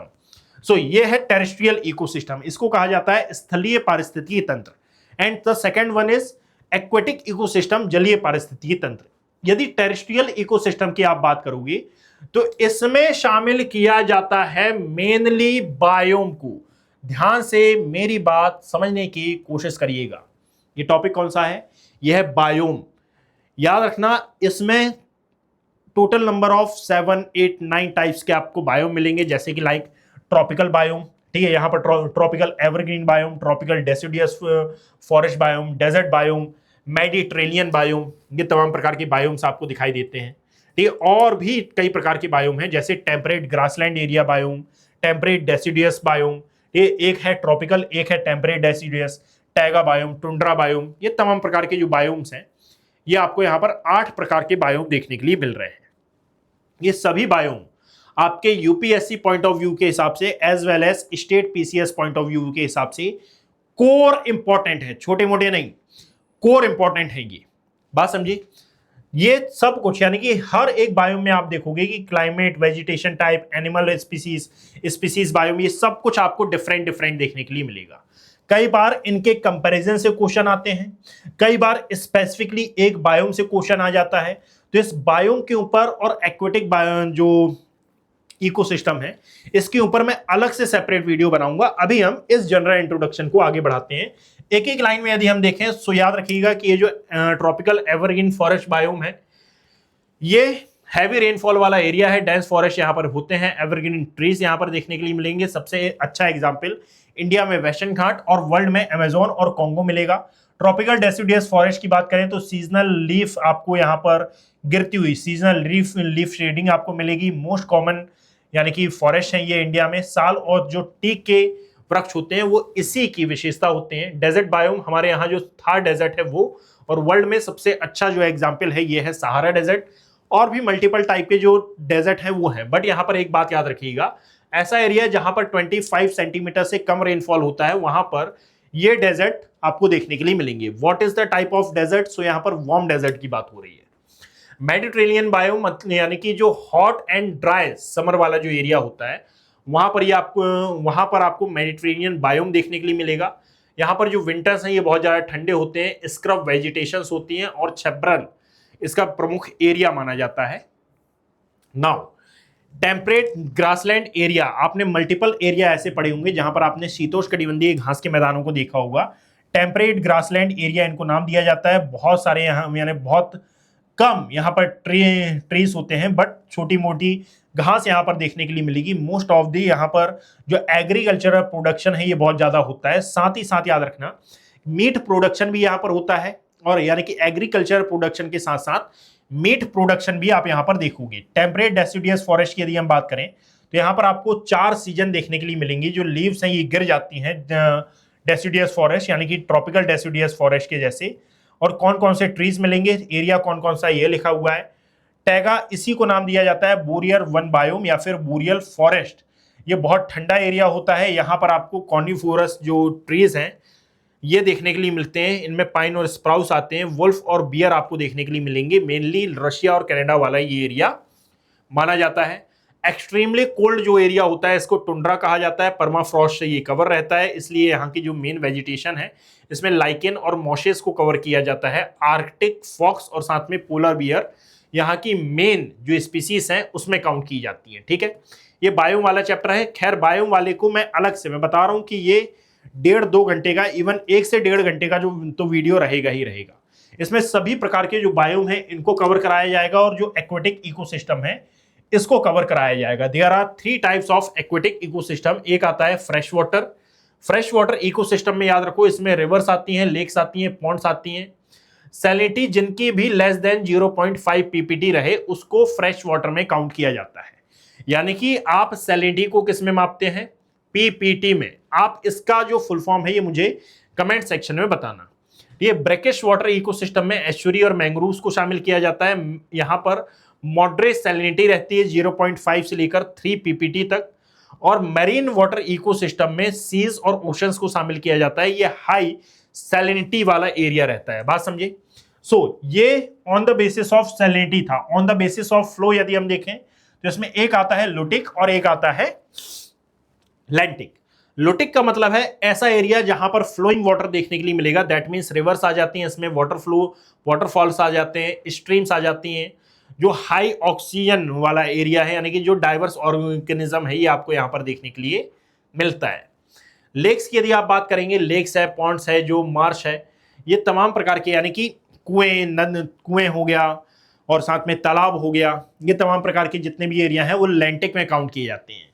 Low-tech में आपको बायोलॉजिकल डेजर्ट देखने के लिए मिलेगा, यहां पर आपको यूट्रोफिकेशन की प्रोसेस देखने के लिए मिलती है। What is the meaning of eutrophication and what is the meaning of biological desert, हम वहीं पर डिस्कस करेंगे जहां पर बायोम के बारे में, यानी कि जो इक्वेटिक इकोसिस्टम है और बायोम है, जिस वीडियो में डिस्कस होगा वहां पर इसके बारे में मैं आपको बताऊंगा कि what is the meaning of eutrophication and what is the meaning of biological desert. So आगे आते हैं। अब यहां पर याद रखो कि अब बात आती है कि ये जो आपने पूरा क्या सिग्निफिकेंस या फिर जो वर्क्स ऑफ द इकोसिस्टम पढ़ा था, इस वर्क ऑफ द इकोसिस्टम में यदि आप देखेंगे, यानी कि इसका जो महत्व है, इसके महत्व में यदि आप देखें तो एक और महत्व यहां पर जुड़ जाता है और यह है खाद्य श्रृंखला, यानी कि जो ट्रॉफिक लेवल है वो, और साथ में खाद्य श्रृंखला और खाद्य ज्वाल, यानी कि इकोसिस्टम का मेन उद्देश्य है कि भाई जो ट्रॉफिक लेवल हैं उनमें एनर्जी फ्लो बनाए रखना। There are 4 types of trophic level. कहां देखा है हमने, ये देखो एनर्जी फ्लो मैंने बताया, और एनर्जी फ्लो एक्चुअली में कैसे होती है, तो ट्रॉफिक लेवल से एक ट्रॉफिक लेवल से दूसरे ट्रॉफिक लेवल में जाती है। सो ये ट्रॉफिक लेवल कितने प्रकार के हैं ये अब मैं आपको बता रहा हूं, और इसी ट्रॉफिक लेवल के अकॉर्डिंगली हमको ये समझना है कि फूड चेन और फूड वेव क्या होती है। ध्यान से मेरी बात सुनो। देयर आर 4 ट्रॉफिक लेवल, ठीक है। सो यहां पर याद रखना, the category of organism is in energy flow is called a trophic level. सबसे पहले आता है ट्रॉफिक लेवल 1, जो कि होते हैं प्रोड्यूसर। इसमें शामिल किया जाता है वे तमाम प्रकार के प्लांट्स, वे तमाम प्रकार की ग्रास, वे तमाम प्रकार के ऑर्गेनिज्म जो भी फोटोसिंथेसिस या केमिकल सिंथेसिस से अपना जो भोजन है ये निर्माण करते हैं। ट्रॉफिक लेवल 2 में आते हैं प्राइमरी कंज्यूमर। इसमें जो हार्बीवोरस एनिमल्स हैं इनको शामिल किया जाता है। ट्रॉफिक लेवल 3 में आता है स्मॉल कॉर्निवोरस एनिमल। इसमें स्नेक्स, फॉक्स को शामिल किया जाता है। जनरली ये सर्वाहारी जीव होते हैं, यानी कि ये शाकाहारी भी होते हैं, एज वेल एज ये मांसाहारी भी आपको देखने के लिए मिलेंगे। Third type of trophic level 4 आता है और ये होते हैं कंज्यूमर। इसमें टॉप प्रीडेटर्स को शामिल किया जाता है, लायंस और ईगल इसमें आते हैं। Getting my point. सो ये 4 ट्रॉफिक लेवल होते हैं। यदि ट्रॉफिक लेवल 1 से ट्रॉफिक लेवल 2 में एनर्जी ट्रांसफर होती है तो यहीं पर 10% जो ऊर्जा का नियम है ये फॉलो होता है। इसी पर आधारित एक और चीज आती है, वो है food chain. What is the meaning of food chain? So आपने ये जो देखी है ना कि भाई घास को टिड्डा खाता है, टिड्डे को मेंढक खाता है, मेंढक को सांप खाता है, सांप को ईगल खाता है, ये कहलाती है food chain. That means grass को कौन खाएगा, यहां पर देख लो फूड चेन और फूड वेव में ये है एनर्जी फ्लो का पिरामिड कि ट्रॉफिक लेवल 1 से ट्रॉफिक लेवल 2 में जब ये जाएगा तो किस किस प्रकार से जो एनर्जी का ट्रांसफर है ये होगा। ये तमाम प्रकार की चीजें यहाँ पर लिखी हुई हैं। इस पीडीएफ को डाउनलोड करना। This PDF is very very very important for your revision. आप चाहे प्री पढ़ें चाहे मेंस पढ़ें, दोनों में आप इसका यूज कर सकते हैं। आप चाहे इनिशियल कंडीशन में हो यानी कि न्यू स्टूडेंट हो या फिर आप ओल्ड स्टूडेंट हो, ये आपके यूज आएगी ही आएगी। नाउ यदि आप देखोगे तो फूड चेन और फूड वेब में क्या डिफरेंस है ये हम देख लेते हैं। अभी हम किसकी बात कर रहे थे, फूड चेन की। सो फूड चेन, आ जाओ भाई कहाँ गए, फ्लो मत तोड़ो मेरा। फूड चेन है ये। फूड चेन का मतलब क्या होता है कि ये जो आप सामान्य सी बात देखते हो ना कि भाई यहाँ पर इसको खाया, यानी कि जो भी लिविंग ऑर्गेनिज्म थे, प्लांट्स वगैरह था, इसको खाया चूहे ने, चूहे को खाया फॉक्स ने, फॉक्स को उठा के ले गया कौन, चील, चमगादड़, ये जो भी। तो ये क्या है, ये लीनियर जो आपको सीक्वेंस देखने के लिए मिल रहा है इसको कहा जाता है क्या, फूड चेन। ये है हमारा फूड चेन। दैट मीन्स कि यदि फूड चेन की आप बात करोगे तो आप बचपन से इसके बारे में पढ़ते हुए आ रहे हो, यानी कि ग्रास जो कि प्रोड्यूस कर रही है एनर्जी फ्रॉम दी सनलाइट, इसको खा रहा है डियर, ये प्राइमरी कंज्यूमर है, ये हर्बीवोरस एनिमल है। फिर इसको खा रहा है लायन जो कि सेकेंडरी कंज्यूमर है, ये प्रीडेटर कहला रहा है। फिर इसको माइक्रो ऑर्गेनिज्म डीकंपोज करने का काम कर रहे हैं, यानी कि इसको ब्रेक डाउन कर दे रहे हैं, और फिर इसके कारण जो सॉइल न्यूट्रिएंट्स हैं ये प्राप्त हो रहे हैं, यानी कि renewed flow of energy and nutrients. ठीक है। So grazing food chain start with producer, मतलब कि ये प्रोड्यूसर थे। ठीक है। इससे यदि फूड चेन स्टार्ट हो रही है तो ये ग्रेजिंग फूड चेन कहलाएगी। और डेट्रिटस फूड चेन क्या होगी, यानी कि जो ऑर्गेनिज्म से स्टार्ट होगी। यहां से जो फूड चेन स्टार्ट हो रही है ये कहलाएगी हमारी डेट्रिटस, और यहां से जो फूड चेन स्टार्ट हो रही है ये ग्रेजिंग फूड चेन कहलाएगी। बट आप जरा बताइए कि क्या ऐसा प्रैक्टिकलिटी में पॉसिबल है कि भाई यदि मान लो घास उगी है ना, यदि यहां पर जो घास है ये उगी है तो इसको टिड्डा ही खाएगा, या इसको मेंढक ही खाएगा, या इस घास को बकरी ही खाएगी। ठीक है, यहां पर ये जो घास है, या फिर ऐसा मान लेते हैं घास को छोड़ो ना, इंसान को भी शामिल करते हैं। अरे चलो इंसान को नहीं शामिल करते, नहीं तो कुछ इंसान यहां पर बुरा ना मान जाए। ठीक है, तो यहां पर एक बात याद रखो कि यदि यहां पर घास है तो घास को क्या मेंढक ही घास को क्या टिड्डा ही खाएगा, ऐसा कोई रूल है? या फिर हिरण ही खाएगा, ऐसा कोई रूल है? नहीं भाई, शाकाहारी जीव हर्बीवोरस एनिमल कई है ना, हो सकता है हिरण खा ले, हो सकता है यहां पर गधा खा ले, हो सकता है यहां पर टिड्डा खा ले, हो सकता है यहां पर बकरी खा ले। ये तमाम प्रकार के एनिमल्स हैं, कोई भी खा सकता है। सो यहां पर जो प्राइमरी कंज्यूमर हैं ये भी बहुत सारे हैं। इन प्राइमरी कंज्यूमर को हो सकता है कि डायरेक्टली टॉप लेवल कंज्यूमर खा ले, हो सकता है सेकेंडरी कंज्यूमर खा ले, है ना। यहां पर यदि मान लीजिए मेंढक को या फिर ये जो चूहा है इसको चमगादड़ भी खा सकता है, उल्लू भी खा सकता है, ये जो मांसाहारी जितने भी एनिमल होते हैं वो सब खा सकते हैं। सो इसी को जब आप कॉम्प्लिकेट कर दोगे तो ये बन जाएगा क्या, फूड वेब।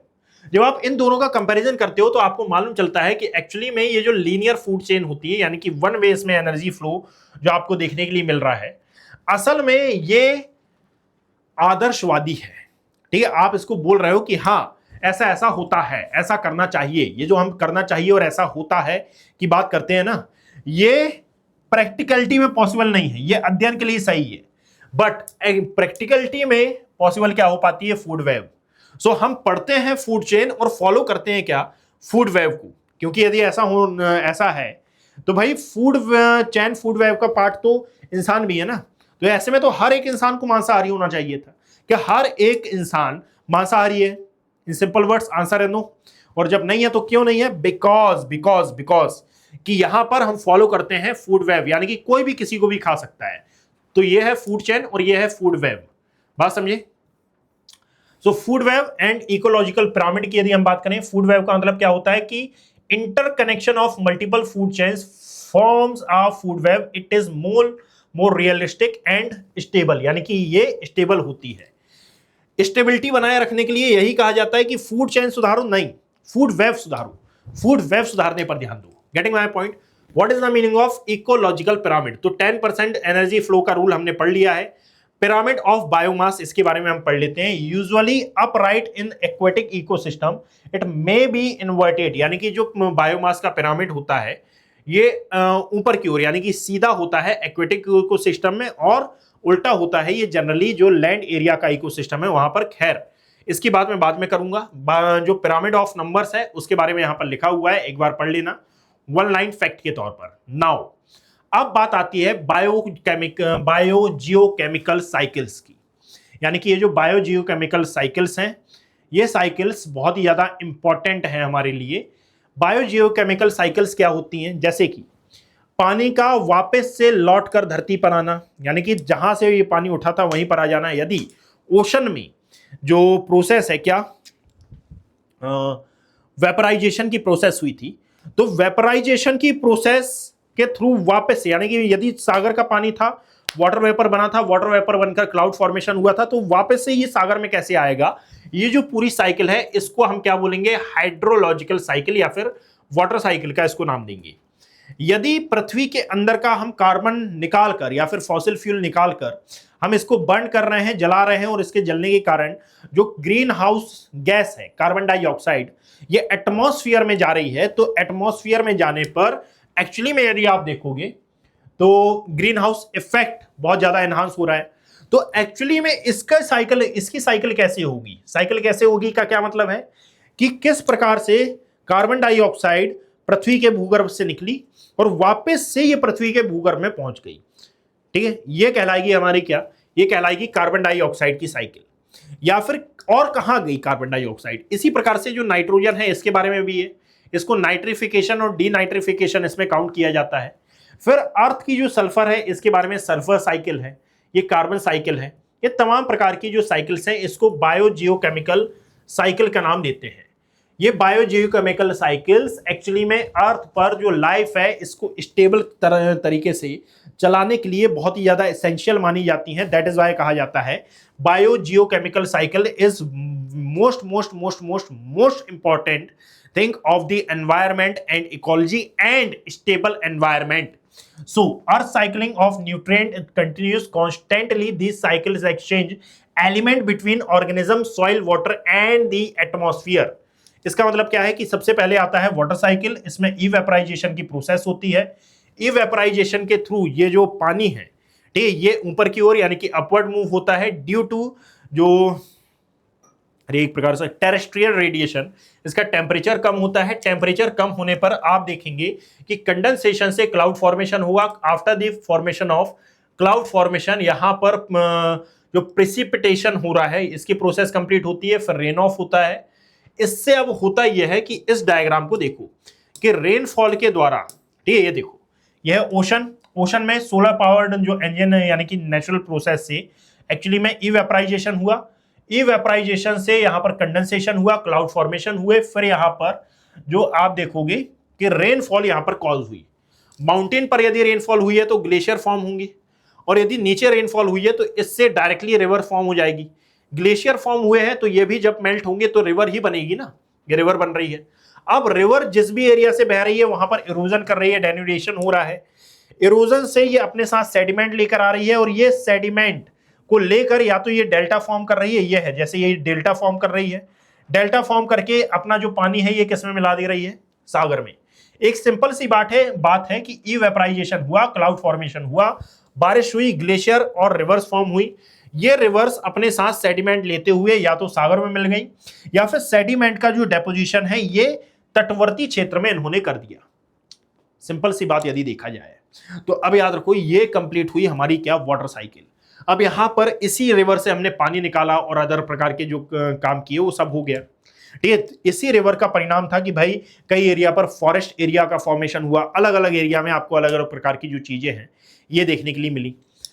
एक बात यदि आप यहां पर देखोगे तो याद रखना कि ये जो सेडिमेंटेशन किसी एरिया में हुआ है, जो रिवर ने इरोजन किया है, ठीक है, और अपने साथ जो सेडिमेंट ये बहाकर लाई है उसके कारण भी अलग अलग प्रकार की जो प्रोसेस है ये आपको देखने के लिए मिलेगी। यानी कि यहीं से सल्फर साइकिल चालू होगी, यहीं से फॉस्फोरस साइकिल चालू होगी, दैट्स इट। सो यहां पर अब आके आते हैं, ये तो था हमारा क्या, वाटर साइकिल। वाटर साइकिल के बाद जो नेक्स्ट आता है ये है नाइट्रोजन साइकिल। और नाइट्रोजन साइकिल में क्या हुआ कि सबसे पहले नाइट्रोजन फिक्सेशन, फिर आता है नाइट्रिफिकेशन, फिर आता है एसिमिलेशन और फिर आता है denitrification. What is the meaning of nitrogen fixation? मतलब कि नाइट्रोजन कन्वर्ट हो रही है, नाइट्रिफिकेशन मतलब कि अब नाइट्रोजन नाइट्रेट में, नाइट्राइट में चेंज हो रही है। डीनाइट्रिफिकेशन यानी कि वापस से इसका नाइट्रोजन में चेंज होना। What is the meaning of nitrogen?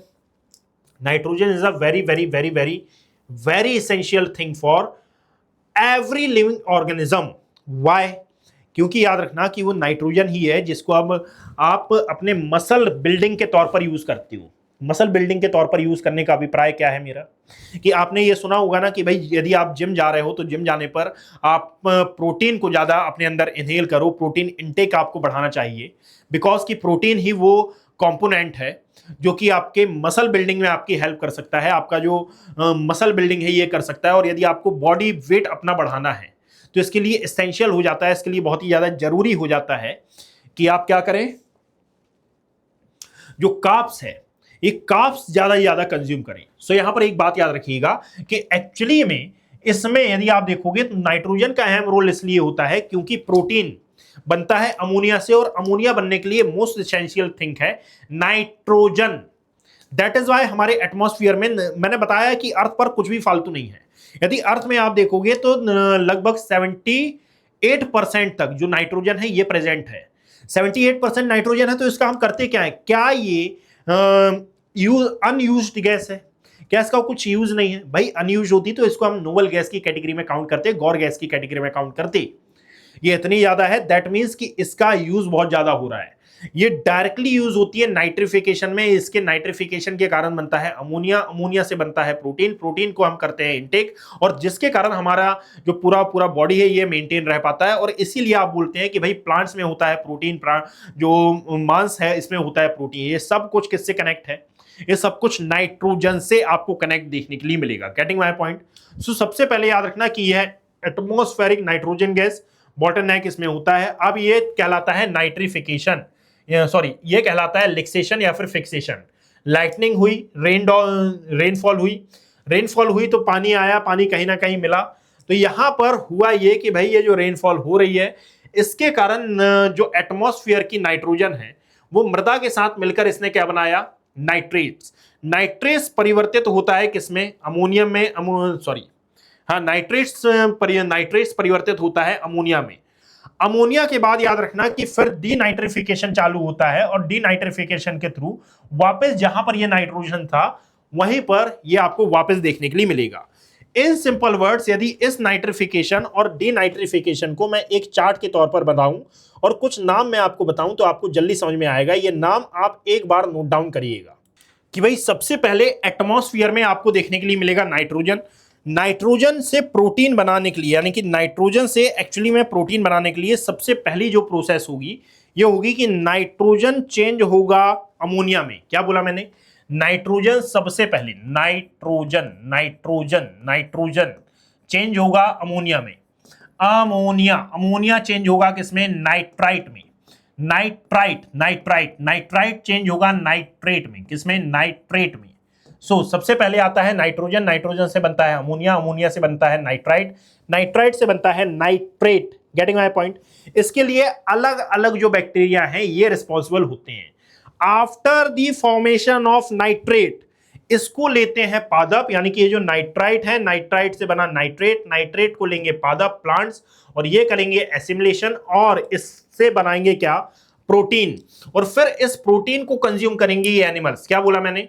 कि यहां पर सबसे पहले तो ये होगा कि नाइट्रोजन है, नाइट्रोजन से बनेगा अमोनिया, अमोनिया से बनेगा नाइट्राइट, नाइट्राइट से बनेगा नाइट्रेट, नाइट्रेट को मृदा के थ्रू कंज्यूम करेंगे ये प्लांट, प्लांट में जो भी फल फूल पत्तियां लगे हुए हैं इसको खाएंगे ये एनिमल्स, या फिर खाएंगे ह्यूमंस। तो ह्यूमंस को और एनिमल्स को मिलेगा प्रोटीन, और प्रोटीन इंटेक इसमें बढ़ेगा तो इनके मसल असल बनेंगे। जितना अच्छा प्रोटीन इंटेक, जितना ज्यादा नाइट्रोजन, जितनी ज्यादा ऑक्सीजन, इनकी बॉडी का साइज उतना ज्यादा आपको बड़ा देखने के लिए मिलेगा over the period of time. अब इनसे वापस से, यानी कि इन पादपों से, इन एनिमल से ये जो नाइट्रोजन है ये वापस से जब मृदा में जाएगा तो इसको हम कहेंगे कि ये डीनाइट्रिफिकेशन है। दैट मींस नाइट्रोजन से अमोनिया, अमोनिया से नाइट्राइट, नाइट्राइट से नाइट्रेट बनने की जो प्रोसेस है ये नाइट्रिफिकेशन कहलाती है।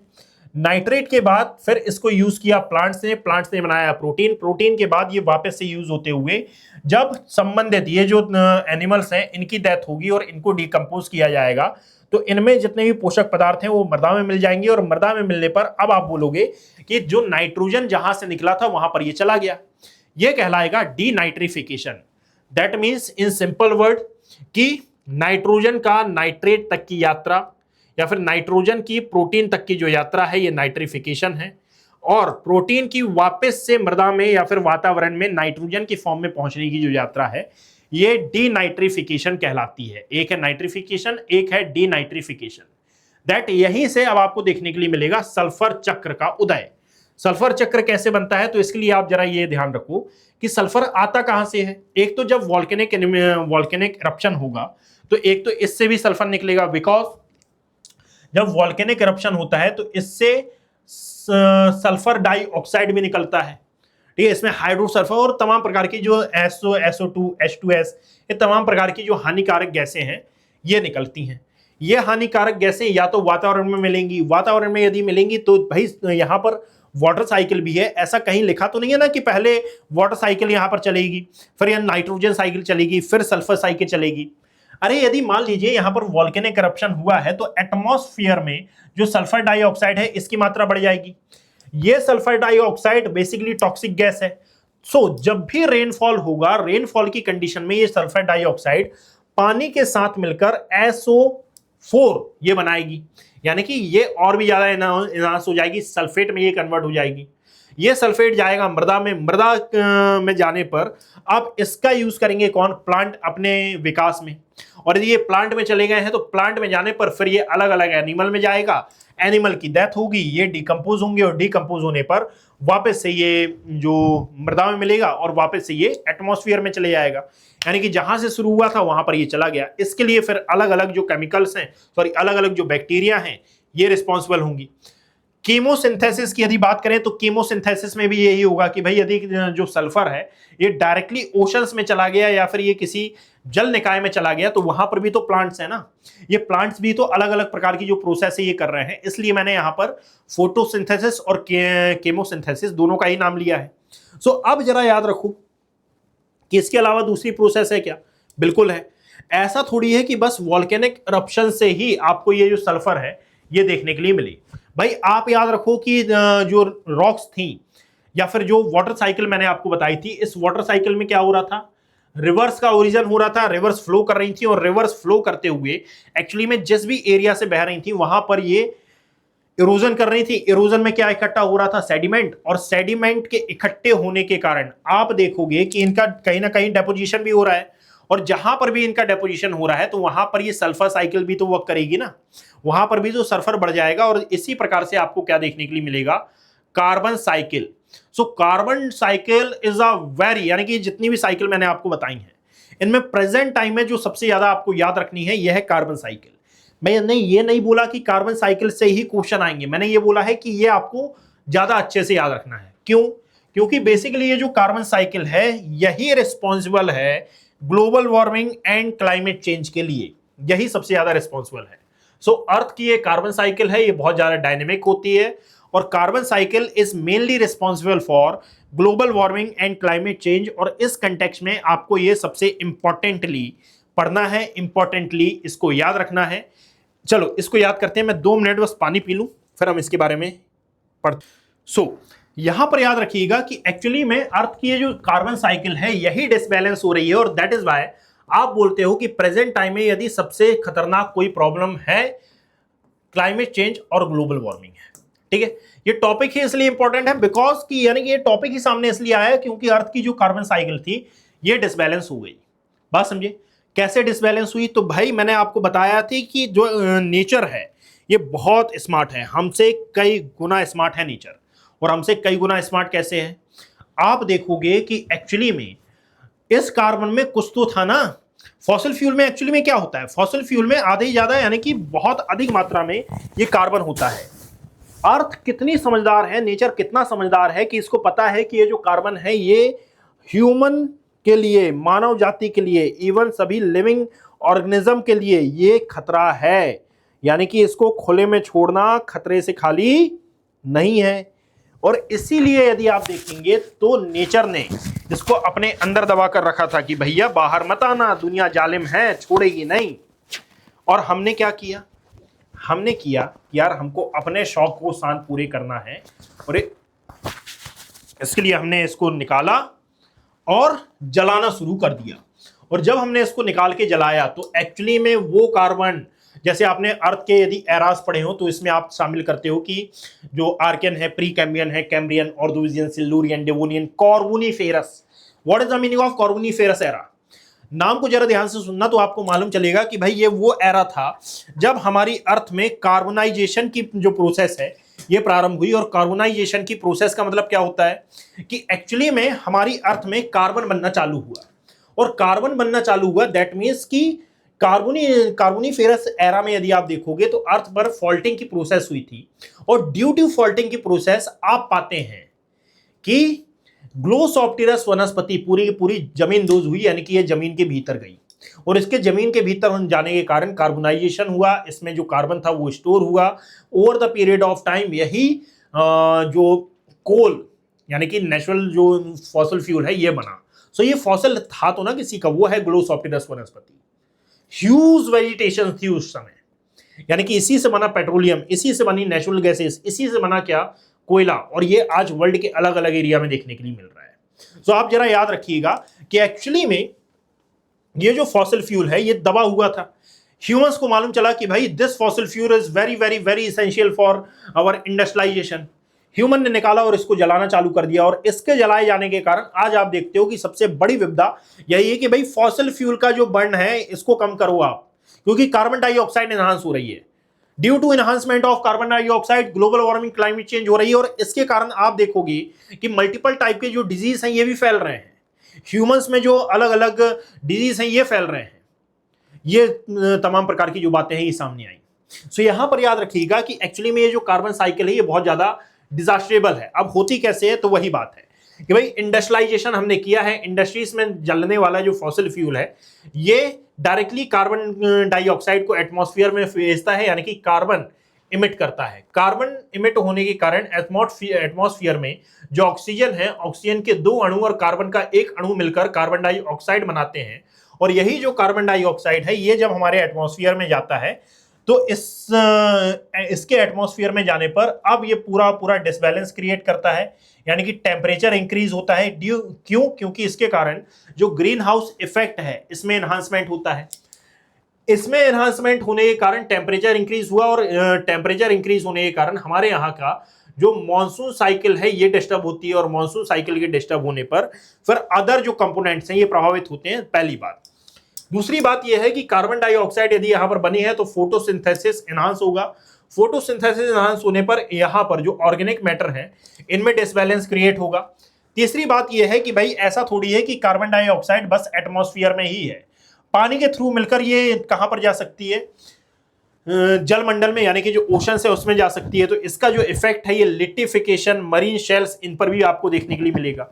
साथ में कई ऐसी भी जगह है जहां पर आप समुद्र के अंदर ज्वालामुखी क्रिया यानी कि जो वॉल्केनिक इरप्शन है इसकी प्रोसेस भी देखेंगे, और यदि समुद्र के अंदर ऐसी किसी प्रकार की जो प्रोसेस है ये हो रही है तो this process is directly connected with water cycle, sulphur cycle, nitrogen cycle, also carbon cycle. Getting my point? So यहां पर वॉल्केनिक इरप्शन को भी काउंट किया जाएगा, यानी कि बस 1-2 कारण नहीं है ग्लोबल वार्मिंग और ग्लोबल वार्मिंग और साथ में ये क्लाइमेट चेंज के लिए, इसके और भी मल्टीपल रीजन आते हैं, बट इंडस्ट्रीज को इसलिए काउंट किया जाता है बिकॉज कि जब से हमने इंडस्ट्रियलाइजेशन किया है जब से इसकी जो इंटेंसिटी है बहुत ज्यादा बढ़ गई है। Getting my point?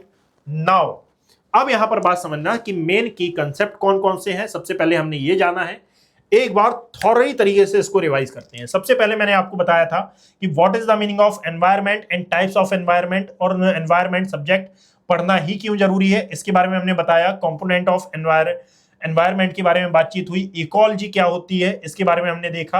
ऑटोकोलॉजी क्या होती है और साथ में सिनिकोलॉजी क्या होती है इसके बारे में डिस्कशन किया। एक और बात याद रखिएगा कि यदि आप यहां तक आए हैं तो मैं आपको बता दूं कि आगे की जो हमारी यात्रा है ये बहुत ज्यादा इंटरेस्टिंग होने वाली है, क्योंकि यहां पर मैं सब कुछ कवर करूंगा। बस करना यह है कि आपको इसमें ज्यादा से ज्यादा इन वीडियोस पर ज्यादा से ज्यादा व्यूज लाने हैं। आप इसको 2x की स्पीड में देखें, 1/5x की स्पीड में देखें, डोंट मैटर, आपका रिवीजन होना चाहिए। और मैं आपको बता दूं कि यदि फर्स्ट टाइम आप एनवायरनमेंट पढ़ रहे हैं तो भी ये जो सीरीज है ये आपके लिए काफी ज्यादा यूजफुल हो सकती है, और हो सकती है नहीं, होगी ही, आई विल गारंटी यू। तो यहां पर याद रखना, जैव भू रासायनिक चक्र, पारिस्थितिकी अनुक्रमण यानी कि सक्सेशन, ऊर्जा प्रवाह, पारिस्थितिकी तंत्र, इन सभी के बारे में हमने डिस्कशन किया है। इस पूरी स्लाइड को एक बार आप रिवाइज करिएगा। कंक्लूजन क्या है, तो ये कंक्लूजन निकल के आता है। जब आप इस पूरी स्लाइड को रिवाइज करेंगे तो आपको मालूम चल जाएगा कि भाई इस पूरी क्लास में हमने क्या क्या देखा। दैट मीन्स सबसे पहले हमने कवर किया एनवायरनमेंट। एनवायरनमेंट के बाद सबसे पहले हमने ये कवर किया कि ये जो एनवायरनमेंट इकोलॉजी सब्जेक्ट है ये आया कहां से। यहीं पर हमने क्योटो प्रोटोकॉल के बारे में डिस्कशन किया, एनवायरनमेंट की डेफिनेशन क्या होती है, साथ में जो कंपोनेंट है या फिर टाइप्स ऑफ एनवायरनमेंट है इसके बारे में डिस्कशन किया। कंपोनेंट ऑफ एनवायरनमेंट के बारे में देखा, इकोलॉजी क्या होती है, टाइप्स ऑफ इकोलॉजी क्या है, इकोलॉजिकल सक्सेशन क्या होते हैं। There are 2 types of ecological succession, जिसमें प्राइमरी क्या है और सेकेंडरी सक्सेशन क्या है इसके बारे में देखा। इसमें 3 जो स्टेजेस हैं, पायनियर, इंटरमीडिएट और क्लाइमेक्स कम्युनिटी के बारे में हमने डिस्कशन किया है। इकोसिस्टम के बारे में हमने समझा कि इकोसिस्टम और इकोलॉजी में क्या डिफरेंस होता है, इसकी इंपॉर्टेंस क्या है, और एनर्जी फ्लो इसमें क्या होता है। एनर्जी फ्लो के अकॉर्डिंगली जो ट्रॉफिक लेवल हैं ये क्या होते हैं।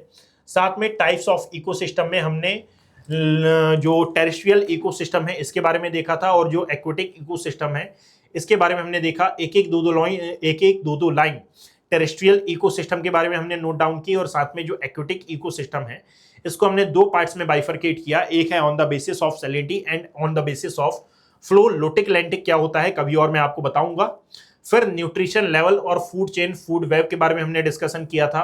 ट्रॉफिक लेवल के बारे में हमने डिस्कशन किया था और प्रैक्टिकलिटी में फूड चेन और फूड वेब क्या होती है इनके बारे में हमने जाना था।